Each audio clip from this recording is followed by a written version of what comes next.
Mr. President, you have a quorum. A quorum has been established. Meeting is, time is 7:19. Do we have a report from closed session this evening? Yes, we do, Mr. President.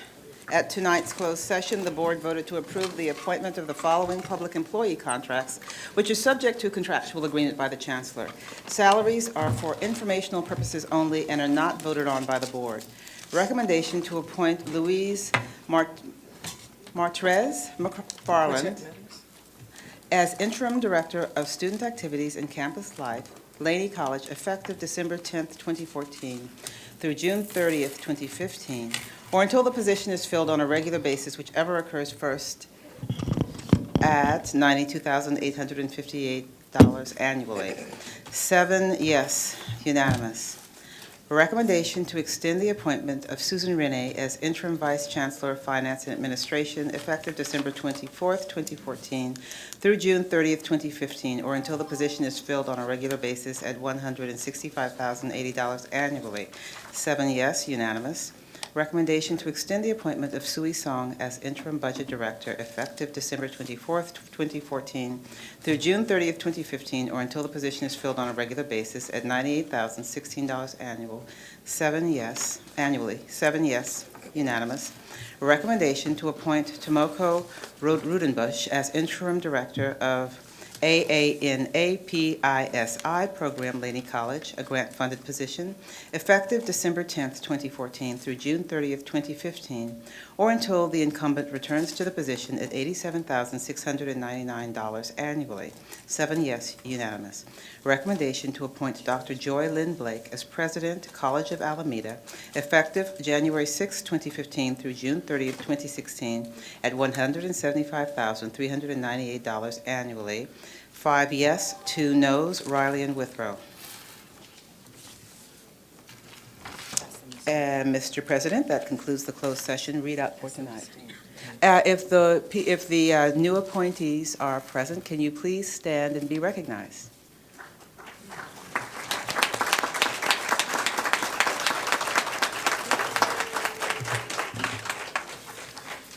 Thank you.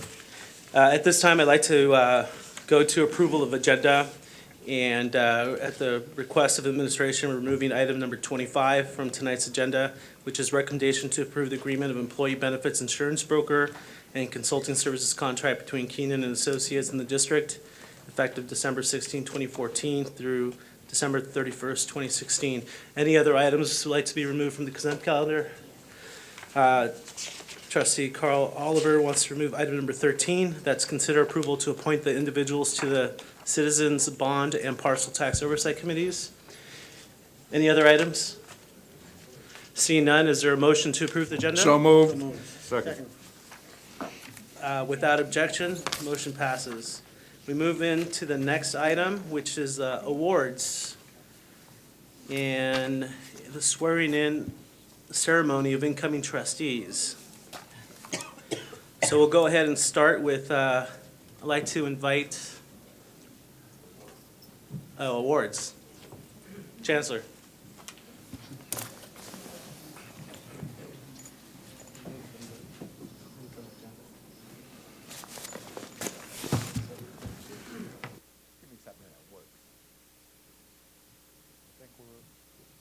I hope we're working.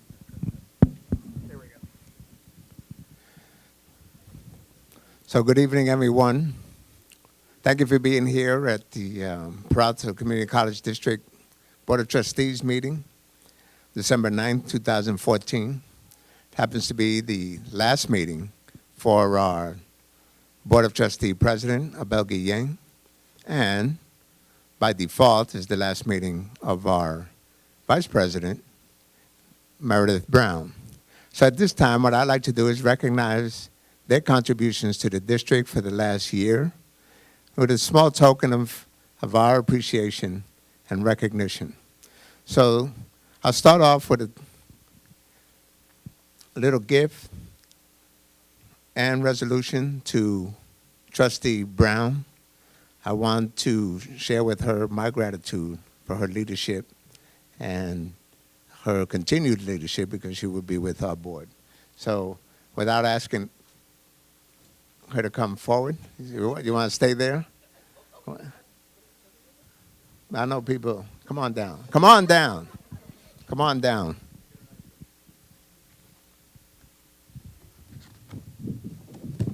So while Trustee Brown comes down, I want to read this resolution. Whereas the Prather Community College District Board of Trustees strives to honor those providing distinguished and dedicated service to the district and wishes to recognize the exemplary service of Meredith Brown.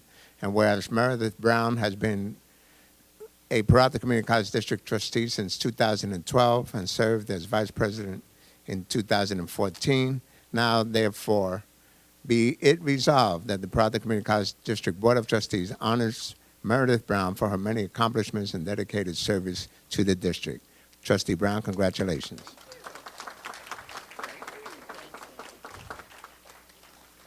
And of course, good things come in small packages. Thanks.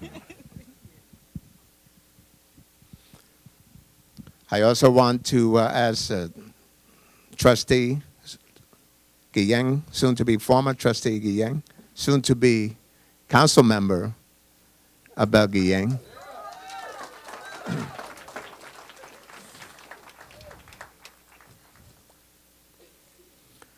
This is a long one. Whereas the Prather Community College District Board of Trustees strives to honor those whose accomplishments have brought honor to the district and wishes to recognize the Honorable Abel Guillén, and whereas Abel Guillén has served the Prather Community College Board of Trustees since December of 2006, representing Area 7, and has served as both board president and board vice president. And whereas Trustee Guillén has repeatedly demonstrated his support for Prather Community College students and underrepresented communities within the Prather Community College District, and has worked tirelessly for causes important to the Community College District. And whereas Trustee Guillén is Vice President of Caldwell Flores Winters Incorporated, that's a private firm, by the way, where he has advised in the issuance of $2 billion worth of general obligation bonds for schools and colleges throughout California. And in 2002, in the year 2000, he was a policy analyst for the Gore-Lieberman campaign. And whereas Trustee Guillén was a research associate for the U.S. Department of Treasury Community Development Finance Institutions Fund in Washington, D.C., and was in the Coral Fellows Program in Public Affairs and a Jesse Unruh Assembly Fellow. Whew, that's a mouthful. All of that, whereas Trustee Guillén was the first in his family to attend college and has a master's degree in public policy and management from the Goldman School of Public Policy at the University of California, Berkeley, a BA in sociology from UC Berkeley. And whereas Trustee Guillén continues to demonstrate his commitment to public service and demonstrates his leadership as council member-elect for the City Council of the City of Oakland, Council Area 2, who is therefore resolved that the Community College District Board of Trustees honors Honorable Abel Guillén for the 8 years of service to the Prather Community College District, his leadership, and his many outstanding accomplishments. Thank you very much. Yes. And thank you. And I know that anyone who is a newly elected council member for Oakland must say some parting words to us. So here you are.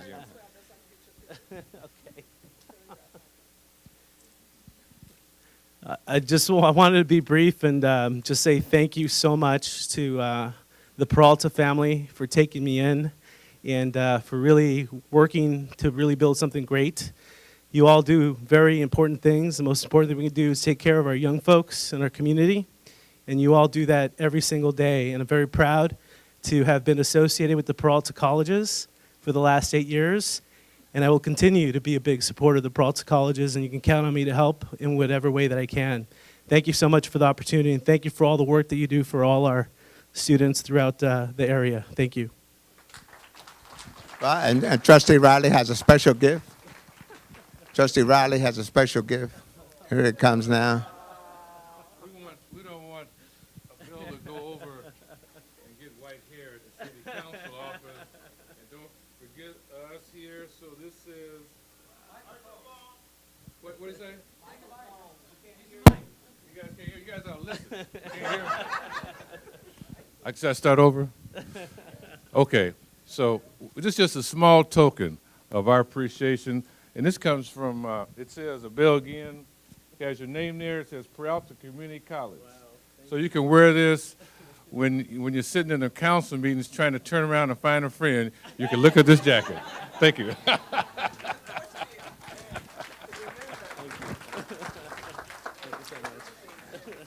Thank you very much. And this time before Trustee Guillen or Councilmember Guillen sits down, I'd like Dr. Herb Kitchen to come on up. I believe it's your turn.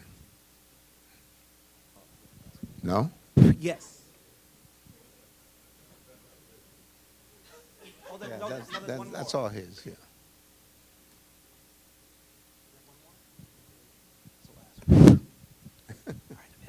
Don't blow in the mic. Okay. Good evening. Good evening. I'd like to bring up, my name is Dr. Herbert Kitchen, and I'm the president of the Peralta Association on African American Affairs. And we have two presentations we would like to do this evening to two of our strongest supporters and who are members of our association. I would like to bring up Dr. Regina Stroud, who's the president of Skyline College. She will present one award, and Carol Bell Thomas will present the second.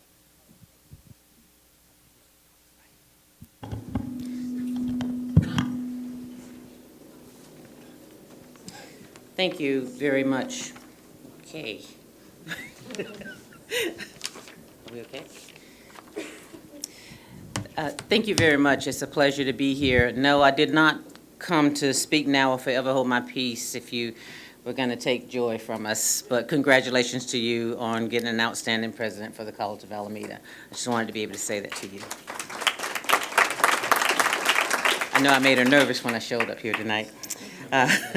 So it's my pleasure to be here today. The American Association of Community Colleges has several councils that works on, different issues. And one of the councils of the American Association for the Community Colleges is the National Council on Black American Affairs. And the National Council on Black American Affairs is divided up by region. And one of the regions is the Western Association, the Western Regional Council on Black American Affairs. And the Western Regional Council on Black American Affairs has several chapters. One of the chapters is the Peralta Association on African American Affairs. So I wanted to give you a context, give you the context in which this award is given. So what I'd like to do is call up the members of the Western Regional Council on Black American Affairs, please.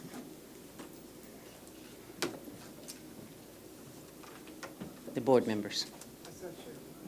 Yeah.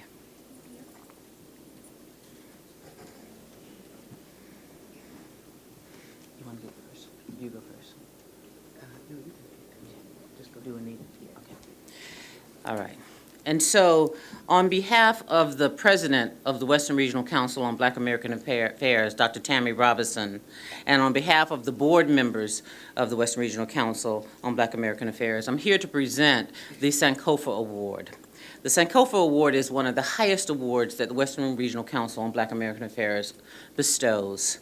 Sankofa is a Western African word. It's of the Akan language from Ghana, and it means we must go back and reclaim our past so that we can move forward, so that we understand why and how we came to be and who we are today. And so you will see the Sankofa symbol adopted by both the in both the African American context as well as the African diaspora to come to represent the need to reflect on the past in order to build a successful future. It means one must return to the past in order to move forward. And it's derived from the words san, which means return, ko, which means go, and fa, look, seek, and take. The symbol of Sankofa is that of a bird whose head is faced in the opposite direction of its body, and it's emphasizing that fact that even though the bird is advancing, it's looking back, and as a matter of fact, you'll see the bird looking to take an egg, something valuable from the past, to bring it to the future, take the egg off of its back. And Sankofa is interpreted the basic and important meaning still lies, which is bringing that past forward in order to make the best of one's future. And tonight, the board members of the Western Regional Council on Black American Affairs bestows its 2014 Sankofa Award to a true leader who understands and knows that one must look back in order to move forward. And this leader has been involved as an educator for over 37 years. As a matter of fact, she's been involved across 2 states, she says, California and Illinois, or as she says, Oakland and Chicago. So you know that I'm speaking of Anita Black, who has made numerous contributions as an educator who has shaped young minds, who has shaped young and older minds, who has made contributions in terms of education, in terms of policies, in terms of all different types of things that have come to have a positive impact on Black American affairs and on student success. Anita, when I asked her about, what she considered to be her greatest accomplishment, because she has been in several different roles. She's been a vice president of instruction, she's been a dean, she's been a faculty member. She said at her heart, she is an educator, she is a teacher, and she is most proud of the fact that she's just introduced 4 new programs in cybersecurity. As a matter of fact, that's in the process right now of being approved through the State Chancellor's Office. Yay, congratulations. And that she considers, she's glad to be able to say that that is an accomplishment or an achievement on her part. So on behalf of the Western Regional Council on Black American Affairs, I'd like to present Anita with this Sankofa Award.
Good evening to all, and my name is Carol Bell Thomas Moss.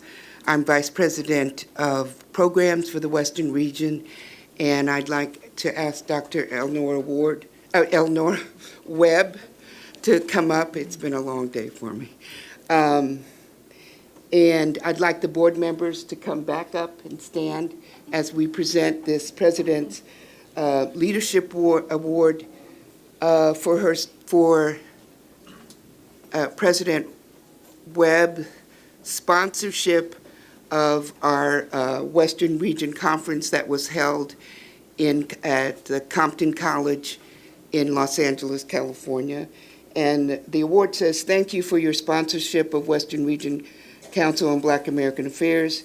You continue to be a major contributor to our success. November 14, 2014. Congratulations."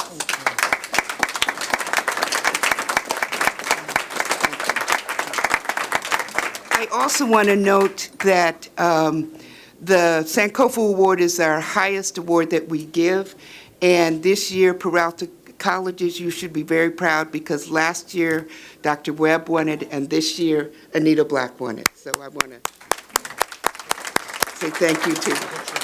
Yeah. So we need a picture with you, board members. Beautiful.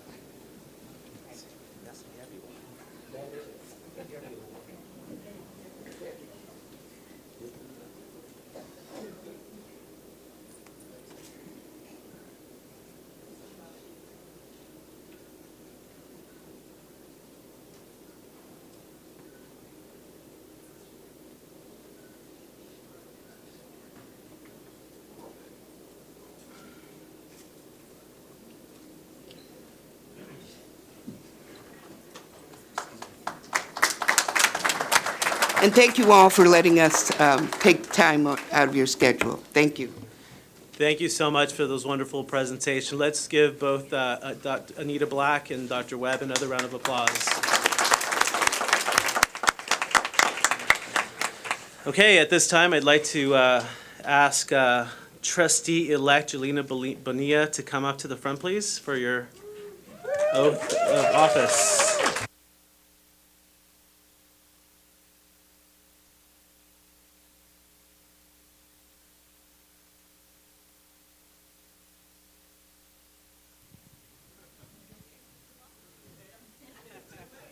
So why don't we put your, right here in the middle.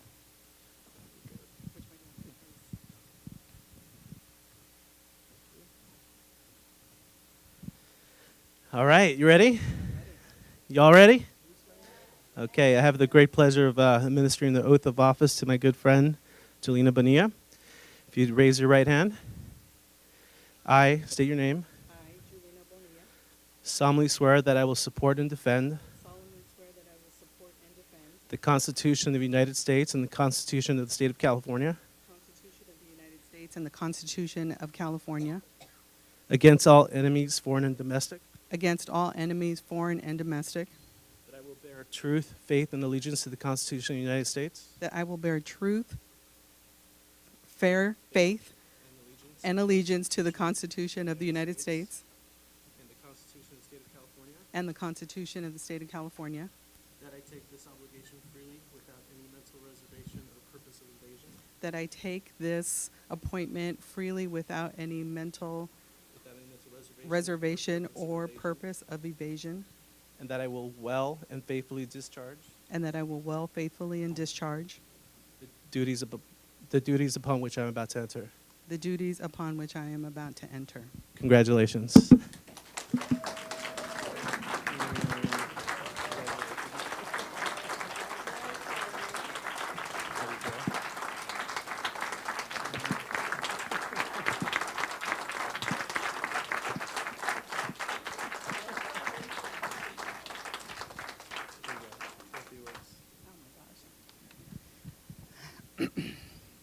So that was very emotional.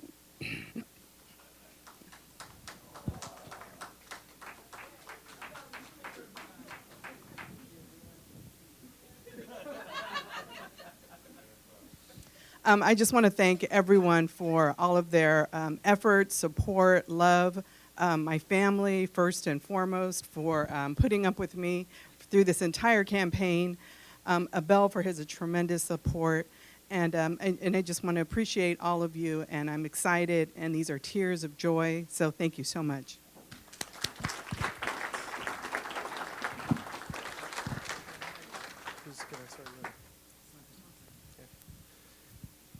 Deputy Mayor Sandre Swanson, if you'd come up to administer the oath of office to Trustee Linda Handy. The Handy clan, there's a lot of you out there. Come on up.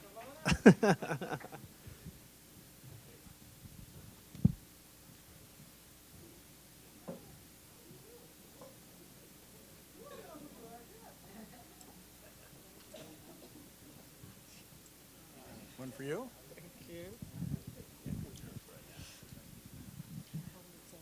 Okay, and you just, and don't give me a whole bunch of words. That's what I just told you. I just told you. Where's my son? Where's my granddaughter? Oh. Come on, Mija. Oh, that's nice.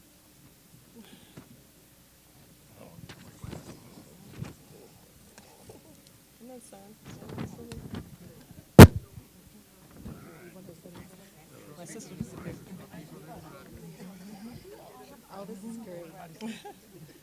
Do we have enough family? Oh, no, this is just not even a wait a minute, Nancy Johnson, where are you? Cedric? Oh, okay. I'm sorry. Okay, good. Thank you. All right, well, get organized. You know, Linda Handy and I were students at Peralta Community College. I was student body president at Laney College. And all of the students at Laney should know that this is the most accessible education in the nation. And I'm proud of the Board of Trustees and And I'm proud of Linda to be now sworn in to serve on that board. My message to all the students is that we sat in the same classroom as you sit in today. And I ended up in the state capitol representing this community, and Linda ends up here representing this community. And we're very proud of this institution, and we believe in you. That's the message to the students. Absolutely. So now, to Linda. All right, I'll just put that there. I'm gonna put my left hand here. Yes. Repeat after me. I, Linda Handy, I, Linda Handy, solemnly swear do solemnly swear that I will support and defend the Constitution that I will support and defend the Constitution of the United States of the United States and the Constitution of the State of California and the Constitution of the State of California against all enemies, against all enemies, foreign and domestic, foreign and domestic, that I will bear true faith and allegiance that I will bear true faith and to allegiance the Constitution of the United States to the Constitution of the United States and to the Constitution of the State of California, and to the Constitution of the State of California, that I will take this obligation freely, and that I will take this obligation freely without any mental reservation without any mental reservation or purpose of evasion, or purpose of evasion, and that I will and faithfully discharge the duties and faithfully discharge the duties upon which I am about to enter. upon which I'm about to enter. Well, thank you very much. Thank you. So help me God. Thank you.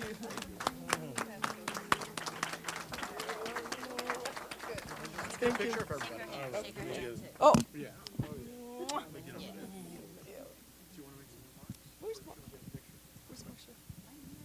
No, I'm just to say, back in the day when Laney was just the Harper Building, and Sandre was a student body president, and I was put on probation for racing my car in front of the school. But thank God for Mr. Newton. He showed me the straight and narrow, and I stopped racing in front of the school and started racing at TikToks. But we survived it. We had a great time. It was a wonderful time in terms of students standing up for social justice, the Black Panther Party, so many things that are going on. And I'm just really, really proud to still be here representing the students and the community for Peralta District. So thank you all for coming out, and thank you all for supporting me.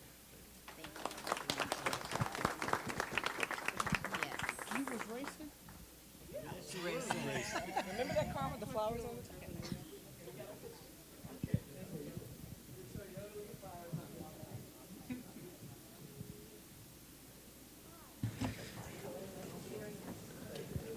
And now, the Honorable Gordon Baranco will administer the oath of office to our senior trustee, Bill Riley.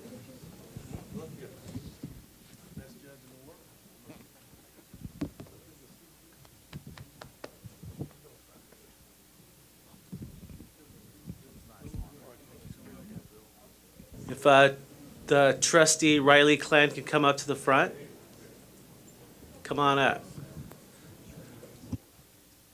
Put this down? Yeah, because I said. Okay, sure. Yeah, because I'd be like, because I'd be. I'll get somebody to hold it for me. Yeah, well, you can. Yeah, because you're going to be raising your right hand. Which one is that?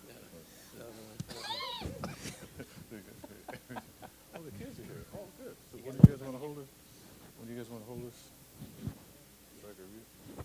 Who's here? Oh, the gang's all here. Good. Well, good evening, everyone. My name's Gordon Baranco. I went to Oakland High School with Dr. Riley. And I want to congratulate you on your 105th year here on the Board of Trustees. But you do have a lot of supporters here, and I know everyone's very happy and proud that you're going to continue to serve. So I need you to raise your right hand, and please repeat after me. I, William Riley, I, William Riley, solemnly swear that I will support and defend the Constitution of the United States the Constitution of the United States and the Constitution of the State of California and the Constitution of the State of California against all enemies, foreign and domestic, that I will bear true faith and allegiance to the Constitution of the United States and the Constitution of the State of California,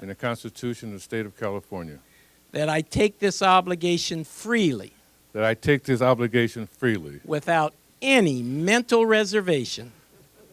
without any mental reservations. Let me repeat, without any mental reservation Without any mental reservations. or purpose of evasion. Or purpose of evasion. And that I will well and faithfully discharge And I will well and faithfully discharge the duties upon which I am about to enter. the duties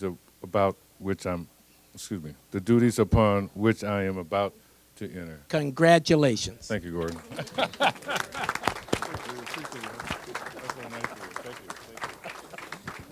Are you guys supposed to get around here? Can we take a picture? We take a photo?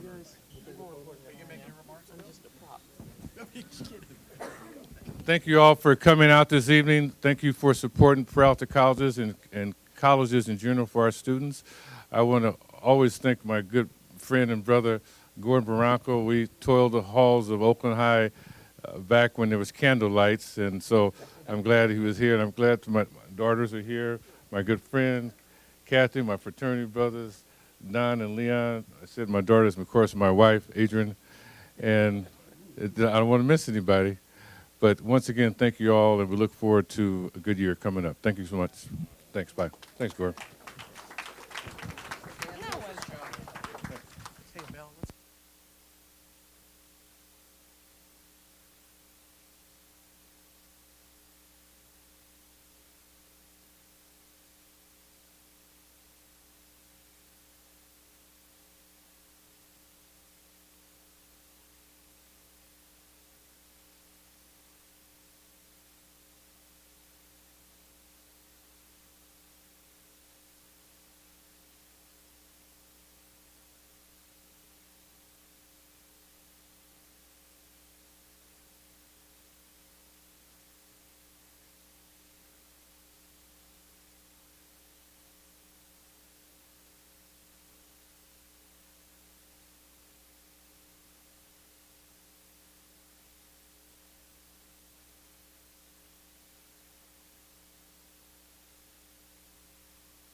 So I'd like to ask, I'm going to vacate my seat and ask Trustee Jelena Bonilla to come up and take your seat.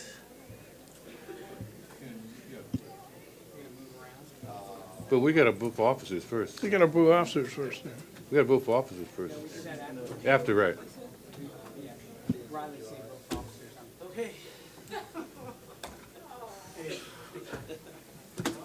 That didn't make sense. Could we say a couple comments about the city council member before he leaves? Can we talk about it?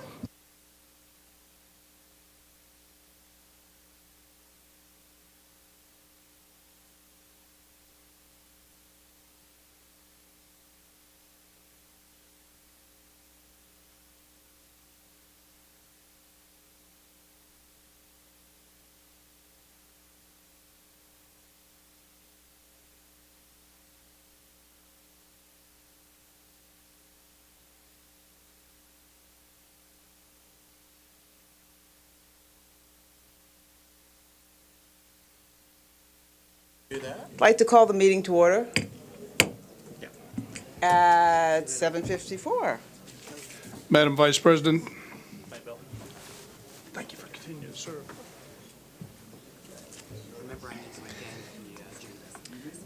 We have an announcement amending the agenda, which was adopted just a few moments ago. Mr. Madam Trustee Vice Guillaume? President, I'd like to read into the record some amendments to the agenda, and I'm not sure whether this requires us to re-vote on the agenda or whether just clarification, but I think it might require a re-vote, which would probably be kind of pro forma. Under public appointments, the last bullet should read, quote, "Board's consideration of employee appeal of the administrative determination into complaint." Let's see, under agenda items 8, 9, 10, and 11, the title should read, "Consider acceptance and approval of the accreditation report." And then agenda item number 25 has been removed from the board agenda and will be brought back to the January 13 board meeting. Under agenda item number 13, please add Karen Weinstein as an at-large member with a 2-year term. I move approval of the amended agenda. Second, or second by Trustee Riley. All in favor? Aye. Adopted, so moved. The next item that we have on the agenda is the board elections. And is there a motion for election of the president of the Board of Trustees? Madam Chair, I'd like to place into nomination Trustee Meredith Brown for the role of president of this board. Thank you. That's been moved and seconded by Trustee Withrow and seconded by Trustee Handy. Madam President, I'd like to move the nominations to be closed. And there's been a motion to close the elections. So we call, without objection, we call the question. All in favor? Aye. Any opposed? It's unanimous. It carries. Thank you. The next item on the agenda is the election of the Vice President of the Board of Trustees. Madam Chair, I'd like to place into nomination Trustee Bill Riley in the position of Vice President of the board.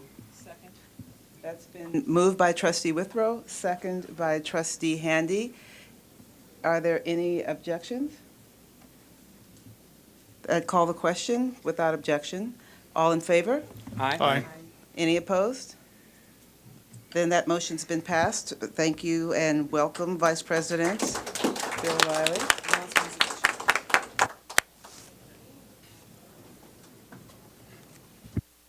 The next item on the agenda is the board self-evaluation review. Madam President, congratulations. And I just want to report that the board did do a self-board evaluation and had a discussion about it at the board workshop, and that all the evaluation forms will be entered into the record.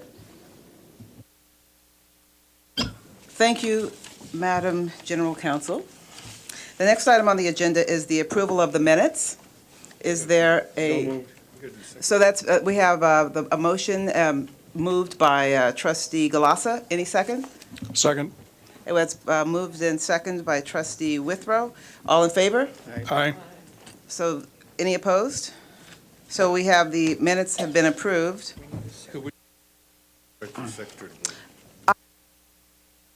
The appointment of the Secretary of the Board of Trustees. Is there a motion for the appointment of the Secretary of the Board of Trustees? Madam Chair, I'd like to place into motion Chancellor Jose Ortiz as the Secretary of the Board. That's been moved by Trustee Withrow, seconded by Trustee Gonzalez-Yin. Any objections? No, move. So move. All in favor? Aye. Aye. Motion carries. We have welcome Trustee, I'm sorry, our Chancellor Jose Ortiz as Secretary to the Board of Trustees. Thank you very much. I feel honored. So we had of the minutes. The next item that we have on the agenda are the reports. And we, Public communication. let's see, do we have it? Okay, first, it's not here. First, we'll have the public speakers, and I'd like to ask for our Vice President, Trustee Riley, to read the speaker cards.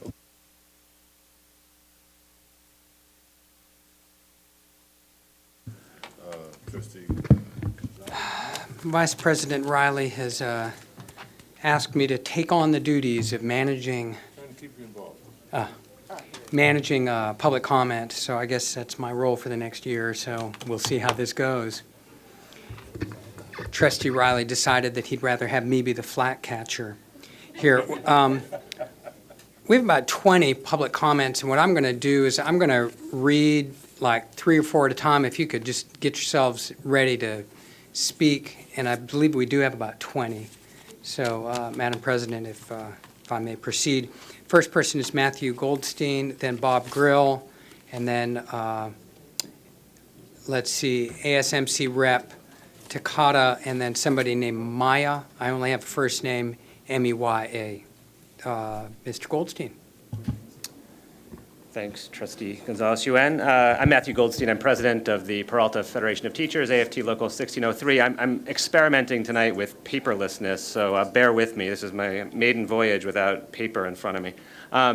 So first, on behalf of PFT, I'd like to welcome our newest trustee, Julina Bonilla, who's moved on me. Welcome, Trustee Bonilla, and I'd like to welcome back Trustees Riley and Handy. PFT looks forward to working with you in the future. We'd also like to thank formally Abel Guillen, whose 8 years on the board proved him to be a real champion of faculty, of labor, and of students alike. He cares deeply about Peralta, and we're confident he'll bring that love for the district with him when he moves to the City Council. So congratulations, Abel. On to business. Tonight's agenda features the district's unveiling of its sunshine proposals for the next round of comprehensive contract talks with PFT. PFT has had a number of campus-level and district-wide discussions with faculty around its own sunshine list, which the union will unveil early next year. We still have some items left over from our last round of contract talks, and the district and the union will be meeting on these reopeners this Monday, the 15th, so I look forward to being able to report on some progress at the next board meeting in early 2015. A quick note on the PFT offices. Repairs are now underway. We've been promised that we'll have new ceilings, new floors, new paint, and a new electrical system inside the month. So for the time being, PFT is working out of the CFT offices in downtown Oakland, and faculty can contact us there at 1330 Broadway. We do hope to move back to 500 East 8th Street once this renovations odyssey is complete. Finally, PFT wants to let folks know that the grievance in the matter of the Laney part-timers denied reappointment rights is ongoing. As the board has heard, the chancellor recently upheld the college-level rejection of PFT's grievance, which sets the stage for the next act in this rather unfortunate drama, arbitration.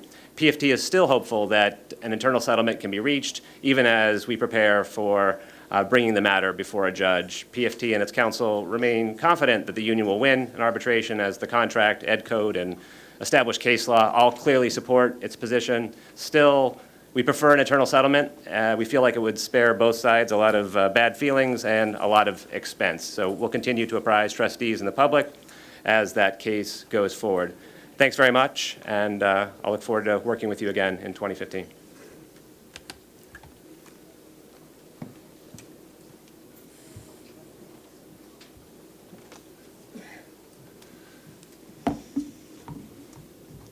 My name is Bob Grill. Most of you know me as Cousin Bob, and I'm here to continue what I spoke of at the last time I was here a couple of board meetings ago around the issue of the part-timers and Laney College. I want to make it absolutely clear I do not represent the Senate today. I do not represent the union today. I'm just speaking for myself, and the only thing I'll say about the formal grievance and arbitration is I think it's a tremendous waste of district resources on both sides. What I do want to remind you of, and I want to talk to you about, is the fact that we don't have two categories of faculty, full-time and part-time, but we have three. The part-timers, we have long-term part-timers, and as any large institution must, we have casual employees. What's a casual employee? You discover everybody's got all the classes they can handle. You want to offer another English class. You bring somebody in, they teach that class. That's a casual employee, and we understand that. But the long-term part-timers, 10, 15, 17, 20 years in the district, you can't say that putting together the number of hours they teach is any less the heart of the institution than a contract employee who's been here just as long. These long-term part-timers are the issue I want to speak to you today. And the personal fact that a number of them have come up to me and said, if this is the loyalty that I've got from Peralta, if this is what Peralta will do for me, maybe in the past I've taught 3 classes at Peralta and 1 at Chabot, but if they offer me more classes at Chabot, I'm going to take them because Peralta is not showing me any loyalty. Personally, I believe if anybody came to somebody I know or we know and trust and said, this is an issue of something we don't want to make public, it's serious, it's important, you tell somebody off the record, none of this would be happening. We'd back off. I'd back off. But that's not the case. What appears to have happened is a number of part-timers were let go in a way that made them feel, not just those part-timers, but made all part-timers feel that they no longer have loyalty to the institution because the institution no longer has loyalty to them. Any decisions that were made at any of the colleges by any administrators are made as agents of you, of the board. So this isn't a college issue, this isn't a campus issue, this is a board issue as far as I'm concerned. And the fact that this is going on, that we have the heart and soul of the institution saying, well, maybe I won't come back, I'll go work over at Chabot or another district where I know I have more loyalty to me. It's all the other part-timers who may not be directly represented in this particular grievance, that it's not them that were let go, but it's all the other part-timers who said, if you can do that to the best of us, you can do that to any of us. And if you can do that to any of us, what do I owe to Peralta? And if that ends up costing us a significant number of part-timers who've been here for 10, 15, and 20 years, no matter what happens with the grievance, shame on this board, shame on this institution for allowing this to happen. That's what I want to make sure you understand. It is no longer an issue of only those individuals. It's now an issue of part-timers across the district, certainly at Laney College, but it's starting to come in my college, at Alameda, and we don't want that. Thank you, Mr. Grill. If you could wrap up. You can guess the rest of what I would have said. Thank you very much for your comments. ASMC Rep Takata, and then Maya, Craig, and then Puente Rep Maria. Good evening. I'll be speaking on behalf of ASNC's Senator Tashaka Moore. My name is Terry Malbrough. I'm the Vice President of the Associated Students of Merritt College. And as you may or may not know, we became a nonprofit organization in 1968 by the hands of Huey P. Newton, Bobby Seale, and the Seoul Students Council. It was created in order to give power to the students. And we should have full control to take all accountability of our procedures and policies regarding student funds according to California Ed Code 76063. Today, the Associated Students of Merritt College, represented by several clubs, we're here to demand that our money not be moved to the district and that the students here at Merritt College are able to maintain and have full say-so in the stages that happens as far as this proceeding goes. All power to the students.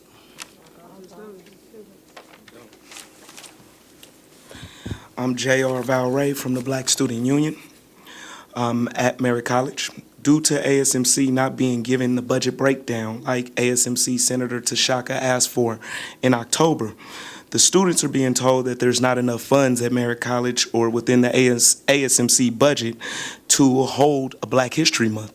So there will be no Black History Month at Merritt College if the students are not given a full accounting of the funds that they have and that are being hidden by other entities. So we support, as Vice President Terry has said, we support our funds staying at Merritt College under the direction of the students, and we need a full accounting of all of the funds that the ASMC uses to fill its treasury. So we would like to see some action on that. Okay, so I see there are a bunch of people there, and I've got a bunch of cards. I'm trying to call in order in the list that I've got. Does that work for you all? Yes. Okay, so that was somebody speaking for ASMC Rep Takata, is that correct? Tashaka? Tashot, okay, sorry, couldn't read it. So I've got Maya, and then Craig, and then a Puente Rep, Maria. Maya? It's Mia. and Mia, I wanted thank you very much. I wanted to give my time to Maria, the Prente rep, so she could have enough time to speak what she All wants right. to say. Thank you. That sounds fine, thank you. Hello, my name is Maria Fernandez, and I want to follow up on what my colleague JR said. We have put together a sheet with demands, and we want to, for all of you to hear what we have to say. So the total revenue and deposit information for each entity contracted with ASMC is considered public record, supported by the California Public Act. As representatives of student body government, we're entitled to supervision and audits of these balance and deposit sheets. Now, we demand record or documented clarification of the following: a breakdown of the percent of funds legally allocated to ASMC from the bookstore, hot dog stand, copier, cafeteria, and vending machines. A breakdown of the percent of funds actually deposited into the ASMC accounts for the following semesters: spring 2012, fall 2012, spring 2013, fall 2013, spring 2004, and fall 2004. Documentation to show where the funds of the inactive clubs have been moved. The record of inactive clubs' funds being deposited into the ASMC accounts. Proof of each account, fund or trust, Wells Fargo or credit union, listed under the EIN tax ID 9416-08736. The amount of money generated from the $2 student fee for the following semesters: spring 2012 to fall 2014. Deposit slips of the $2 student fee funds into Fund 83. Explanation of a big number of departments, of why a big number of departments are accounted under ASMC funds. The breakdown of the $279,000 in the ASMC account. Departments and outside contracted organizations should not be listed under the student activities account funds. We demand that departments be immediately removed from the ASMC account budget list. As 501c3, we are fully aware of our right to govern our business affairs, but instead we're being governed and restricted by Merritt College Business Office. The art building was founded particularly for students, yet tons of students' restrictions have been implemented within the building to limit student control. This is a direct violation of our rights as 501c3. Therefore, the student demands are the following from the business office and the Peralta District: to give the student body policies and procedures of how to obtain access to our allocated funds from the business office, to remove all seen and unseen restrictions from our student government so we can exercise our rights and bring control back to where it belongs. Retain the business office and staff on how to be more student-friendly, and stop violating ASMC rights as 501c3. Thank you.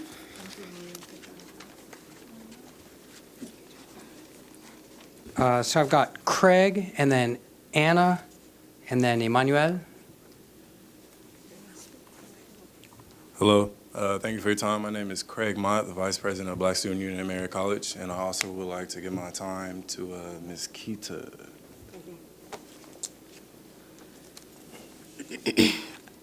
Hello, everybody. My name is Marquita Price, and I'm president of the Merritt College Chemistry Club. And I'm here also in solidarity with the Business Club, the Puente Club, the BSU, and our ASMC members, and with the concerns that they've just previously expressed. As a president of our club, I attend as many ASMC meetings as possible, and I have been watching clubs get turned down time and time for budget proposals or put through obstacles to retrieve funds once a budget is approved. Witnessing these tedious and unfair process occur led to me to do my own further investigation. Last Wednesday, I attended a meeting with the business manager, Dr. Del Rosario, and our school president, and unification with the clubs also, the Christian Club, the Christian Fellowship Club, the ASMC members, the Black Student Union, and again, the Business Club, in regarding to the details and issues of the previous demands that our Puente comrade Maria expressed. During this meeting, we found out key information that we have been asking all year, which is how do we increase our ASMC budget. We keep being given the runaround, and we physically see a budget of $343,000, but we're only allowed to $43,000 as students for student life. And we have a lot of active clubs that would like to do a lot of things, and so we just want to know how could we up our budget. We were we asked this issue the whole semester, and at this meeting, which was just last Wednesday, Dr. Del Rosario told us just as easy as it is just to have ASMC vote to up our budget. And again, this is new information, and it sounds very easy, and I just, as a student, not even representing any club, as a student, I don't understand why this wasn't expressed to the clubs or the ASMC members to pass down to us, because, again, we're very active at Merritt College, and not having a Black History Month that not just the college but the community also values is not acceptable. Cesar Chavez Month is coming up for Puente. The Chemistry Club also has a tentative calendar for events, and we did a few events this semester, and now the ASMC are working only with this $43,000 budget, so they have allocated each club to only $1,500 budget for the whole semester. So again, that's all of our active clubs, only $1,500 each for the semester. So how do you have a Black History Month? How do you have Cesar Chavez? How do you have STEM research at the Chemistry Club? For next semester, our tentative calendar is to do youth science fairs that we always do with Girls Inc., to do chemistry enrichment courses at Rosa Parks Elementary School. We also do a way to provide free tutoring, because Merritt College doesn't have tutoring for the upper division chemistry courses. And we also would like to do just more stuff on campus to get people more active. And so, Would somebody else like to cede time to this speaker? yes, whoever's next. Well, there's somebody named Anna who's next. Could Anna cede time? Yeah. Anna, your ceding time, is that? Okay, thank you. And so, yes, as I was saying, we proposed as a club for about $765, and with the new rule of $1,500 only allocated to each club, that leaves us with only about $700 more for next semester, and I don't see how we're going to do everything that I just tentatively listed to you, and it's not to just play around. As I said, we don't have tutoring for upper division chemistry courses and so forth, and again, just to reiterate what me and the other clubs are here to our concerns about, we don't want to move our funds to the district. As I said, I went to meetings time and time just as a concerned student to ASMC meetings just to see this process, and it's tedious and it's very unfair, and we do all this hard work. We're here during finals week. People have finals right now that they need to get to. You guys' meeting was very late, and we just feel like we're just unheard, unappreciated, and it's just time to stop. And again, we need control, the students need control of the students' future, and if you guys move the funds to the district, we feel that that's gonna make the process even more tedious and hard, and that we definitely won't have any control. And so we just, again, not so much as a request nor demand, just we understand that we have that right or to not have our funds removed at 501c, and again, that's why we're here, and all power to the students. Anna, you have another minute and a half of time. Would you like to continue, or you want to move on? You gonna pass it on? Emmanuel? I'll pass my time on. Okay. Good evening, council. My name is Carmen Johnson, and I have served as ASMC secretary for the last 2 years. I am here with solidarity with all the students, requesting that our budgets do not go down to the district. It's my understanding that if our funds move to the district, we will have a harder time trying to implement those, to retrieve those funds and bring it back to student life. We all are aware of how important budgets are. I want to thank Dr. Amberese Galaviz for taking such fast action and working with ASMC and the clubs to try to come up with solutions. But we are requesting that you give the power over to the students. We are students. We are not criminals. We should be entrusted with our budget. There are checks and balances in place that will prevent all matters of chaos from happening. So we just ask that you support the students in our endeavors to keep our budget at merit and come and visit us sometimes. We are on the move. We are active. In the last 2 years, we have done amazing things at merit. So thank you for your support and your time. Thank you. Someone named Max, and then BSU Rep JR, and then Naya. I'd like to continue my time. And you are? Max. You're Max, and you're ceding your time to whom?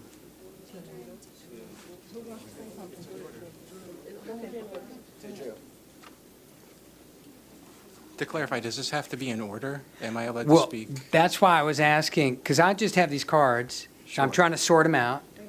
If you all have your cards in, and just tell me who you are, then Okay. I'll try to find the card out of the stack. My name's Drew Beasley. I should be towards the bottom of the stack. I got All in a right, little thank bit you, late. Drew. Awesome.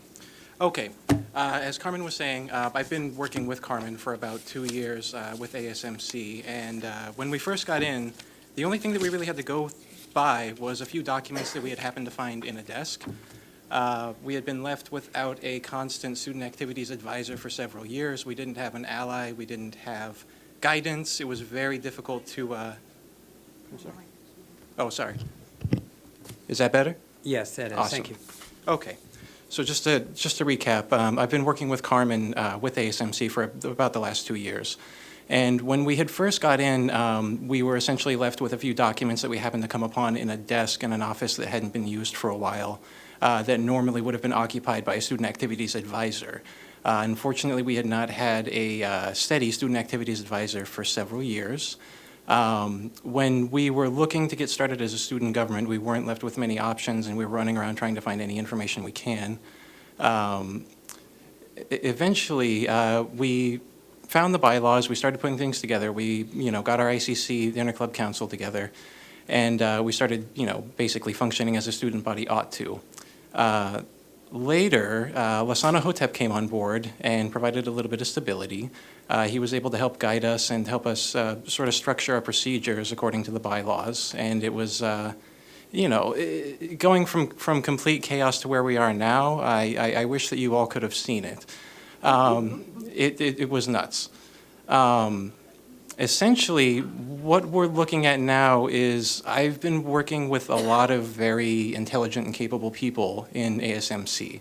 And I can see that these are people who are very, have a very vested interest in the well-being of students. They want to represent students. They want to do everything they can to improve the campus. It was surprising to hear that the district was interested in actually taking ASMC funds and moving it to the district. I suppose that I had initially considered the district to be sort of an ally. I still do to a degree, but I can't understand the reason for the movement. It's my understanding that some audits had found that ASMC's money was not managed well. Again, I'd like to cite the fact that we didn't have a steady student activities advisor for a long time. Anyway, I've been working really hard for a couple of years. I'd like to retain control of ASMC. I don't think that it's appropriate to move the money to the district. I know that we're a 501c3 and we have rights in that regard. I guess what I want to say is I'm standing here in solidarity with all the other members of ASMC and all the students of Merritt College who want to retain, power over their student government. And I'd also like to invite the district to come and talk with us face to face, especially regarding such large decisions. What we really need now is allies. I hope I can find allies in you. and I hope I can find allies at the district. Thank you. Thank you. So I can call you, or you can step forward. You just decide what you want to do. Hello, I'm Tashaka Moore, and I'm representing the ASMC. I'm a senator, and I'm also the vice president of BSU. And I'm just here in solidarity with the rest of the clubs to reiterate, we do not want our money moved. We are a nonprofit. We do know our rights. We're coming to you all, letting you know that for it to be on record, we don't want our money moved. I'm also here to speak on, I presented to you all in September in regards to getting the records from our business center. We still have not received those records. So I just want to go on record, let you know, we have been working with Merritt College. We went through the chain of command, and we still do not have our records. Once again, I want to reiterate that we are here because we do not want our money moved. Thank you. Thank you. BSU Rep. J.R. Okay, Naya? And you're ceding your time to? All right, thank you very much. My name is Adrian Jackson. I'm a senator for ASMC. Could you speak right into the mic? That'd help the audience. My name Thank is you. Adrian Jackson. I'm a senator for the ASMC. And to reiterate what everyone is saying, we don't want our money moved. We're trying to help the students there. We're trying to come up with different plans to help students because we have a lot of students there that are hungry. There are students there that don't really have jobs. They're barely making it. And we see this because we talk to our students all the time. And for you to move money that we can help students with, it actually goes against the policy. I mean, it's in place that we're supposed to govern our money. We're supposed to be able to use our money to help students and to help life at Merritt College. So if we're going to help our clubs, if we're going to help our students, we need to keep our money there. We have too many students that are really struggling, and stress from struggling at home, not having food, coming to school, really puts a weight on students. They are stressed, and they are really struggling with school. So for us as ASMC senators, we try to make sure that we do things to help them. We give away things. We have food for them from time to time, and we are trying to help make life at Merritt a lot better. So we would appreciate that you leave the money there where it is so that we can manage what we're trying to do, and also help us to get an understanding of how we can access our money. Because we were told that all we had as a budget was 40, we didn't even have a budget. It was told us all we had was $40,000 for the year. And we have more than 20 clubs. So we don't understand why it was never told us that we actually could vote for a higher amount. And now that we know that we can vote for a higher amount, we want to know what the process is. So we're asking that you would help us and help us to do what we need to do for our students at Merritt College. Thank you. Thank you, Mr. Moore. Someone named Delise, and then someone named Terry, and then Adina Ishii. Delise? You're all done? Okay, so I don't know which of you was here, so I'm going to just read you off, and if you're still there and you're ready to go, then, because I've got other public comment cards. They're just other people in the audience, so I don't know. So you can step away, that's totally fine. I'm going to read your name, and if you're done, just don't come forward. So Delise, Terry, Adina Ishii, Inez Colon, Lonnie Lucas, Yi Liang Kao, I think this says Terry Marlborough, Billy Trice Jr. I'm Adina, so. You're Adina. Oh, well, step forward then, please. Hi, everyone. Good evening. How are you? My name is Adina Ishii, and I am a very proud Berkeley City College and Haas School of Business, UC Berkeley's Haas School of Business alumna. I'm coming here to speak about a program that I run at Berkeley City College called the Transfer Service Community. Some of you may have heard about it. It's a program we're actually in our 4th year of existence, which is really shocking because I think a fair amount of people don't know about us, considering we've been around for 4 years. And for the first, well, let me tell you, first, our program assists students with transferring from community colleges to four-year universities. We also help students get connected to different resources, everything from food and housing to, how do you get involved in your community? What are ways that you can build up your resume and, be successful as a student? We are a student-run, really leadership program with a service learning model because we were started through the UC Berkeley Public Service Center in partnership with Berkeley City College. And we were originally started with the Big Ideas grant at UC Berkeley and the Chancellor's Community Partnership Fund. So we've won both of those actually twice. So that's how we were funded for the first few years. And currently we receive funds from Berkeley City College through PASS and CPT funding, thanks to Ms. Debbie Budd. And I really wanted to just come here and say this is our program, and we would really like to see the model carried throughout the Peralta system.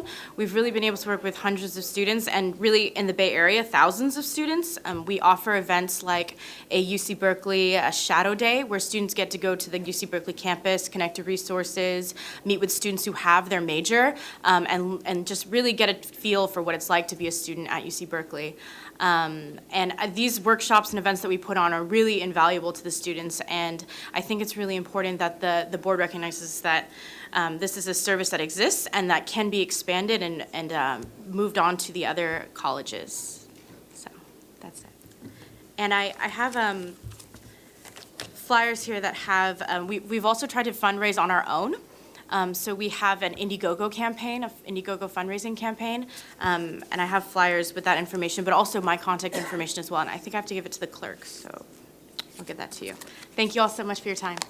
Thank you very much, Ms. Ishii. Madam President, if I may make a comment? So, this issue about student funding is not agendized. We can't discuss it, but I would like to request, as I think I did at the last meeting, that this issue be agendized for a full board report, full staff report.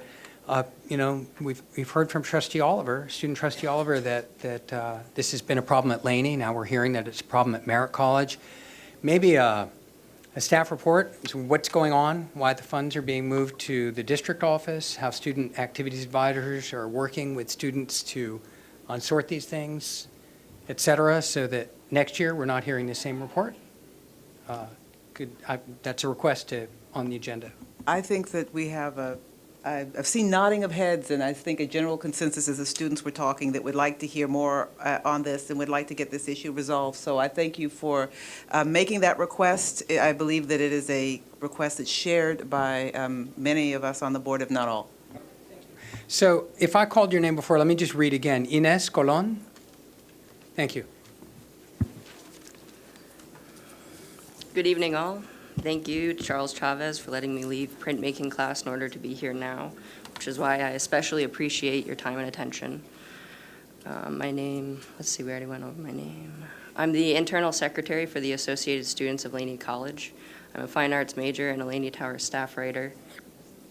In the course of completing some journalism class assignments, I've had some problem accessing public records, so I'll briefly take the opportunity to request the contracts between the Alameda County Sheriff's and Peralta Community College District for the the Peralta Policing Services, and also the contract between Peralta Community College and the financial institution known as Hire One, which distributes students' financial aid disbursements. Let's see. As a student representative, a member of the ASLC, I'm requesting an assessment of the cost for the weekend of the cost of weekend library hours, and I'm requesting an assessment of computer availability on campuses. So I'm asking for this because right now it's finals time. We all know that students need a place to study. Recently at SSCCC, which is the Student Senate for California Community Colleges, we passed a resolution to support Wi-Fi on all college campuses and to pursue electronic books, better known as e-books, as alternatives. We're also seeing a lot of funding going into mobile applications with the rise of Moodle and wikis being written into the institutional self-evaluation. it becomes a necessity for students to have access to internet and to computers that are connected to the internet. And because it's written into these documents, I also think it's an obligation for the school to provide these things for students. Let's see. So to continue on with the institutional self-evaluation, at Laney College, it was presented to the ASLC about a month before now, and we were asked to make comments on the document. The council's main question was, why didn't you involve us sooner? And since then, I've spent time looking at the fourth standard of the document, and it's labeled Government and Leadership. From what I can tell, the document hardly mentions the ASLC, and when it does, it is very passive. It does not assert or ensure any ASLC function in shared governance. I could be wrong about that. I haven't read the latest version because we've been given a second revised version, or I'm not sure what edition it is, but a newly revised version as of 2 weeks ago. And it's part of the reason why I'm objecting to President Oliver being asked to sign off on this document. It's very new to ASLC. We just got it during finals. If you could wrap up, you're out of time. I'd like to see my time. I'm Lonnie Lucas. You're Lonnie Lucas. Okay, you've got another 3 minutes. Keep going. So this lack of articulation leads to obstacles in shared governments at Laney College. I'm part of the curriculum committee, and in my committee, there's doubt about if the curriculum committee is even a shared governance committee. There's doubt about whether or not students can be members of the curriculum committee, and there's doubt about whether or not students can vote as members of the curriculum committee. The same problem happened last semester in a different community, in a different committee, and we see it happening again. Overall, ASLC sees this as a lack of training and leadership, which is why I'm asking for training to be developed and implemented by the district for all faculty and staff to become more educated on students' rights and the rights of associated student organizations. More examples include ASLC's struggle to determine the uses and fees of the student center, specifically room allocations and our key policy. Canteen vending machine contracts have been being negotiated without the Associated Students of Laney College. Again, this all speaks to AS funds being moved, who has control, who can access, and in what way they can access the money. These issues have been brought throughout the Laney administration with no results, and even up through the Peralta Community College District General Council. They've been also made aware, and they've been asked to weigh in on many of these things. But we've just received silence. So ASLC has authorized myself and Escalon to seek legal representation on behalf of ASLC. I asked for this action to be taken by ASLC. I presented a bullet point of issues we need to address and why we need help. It's not just at Laney College, it's throughout the district. And I know that ASLC is sometimes seen as radical, sometimes we're seen as trying to pick a fight or take down the administration, but obviously we're disheartened with the situation as it is. We've had meetings throughout the school and the district. Our PSC advisor characterized our concerns about shared governance in regards to ASLC financial autonomy as, quote, a wish list, and an analysis of the mistakes that led to this situation as, quote, neither here nor there. So obviously we're being disregarded completely. We need your help. I'm also the chair of the Outreach and Volunteer Committee, so I'm asking you as council members to make yourselves available to students as a resource to understand the district's power structure and money flow. What pressures are you under? What conflicts do you face? What can we do as students to let you better serve us?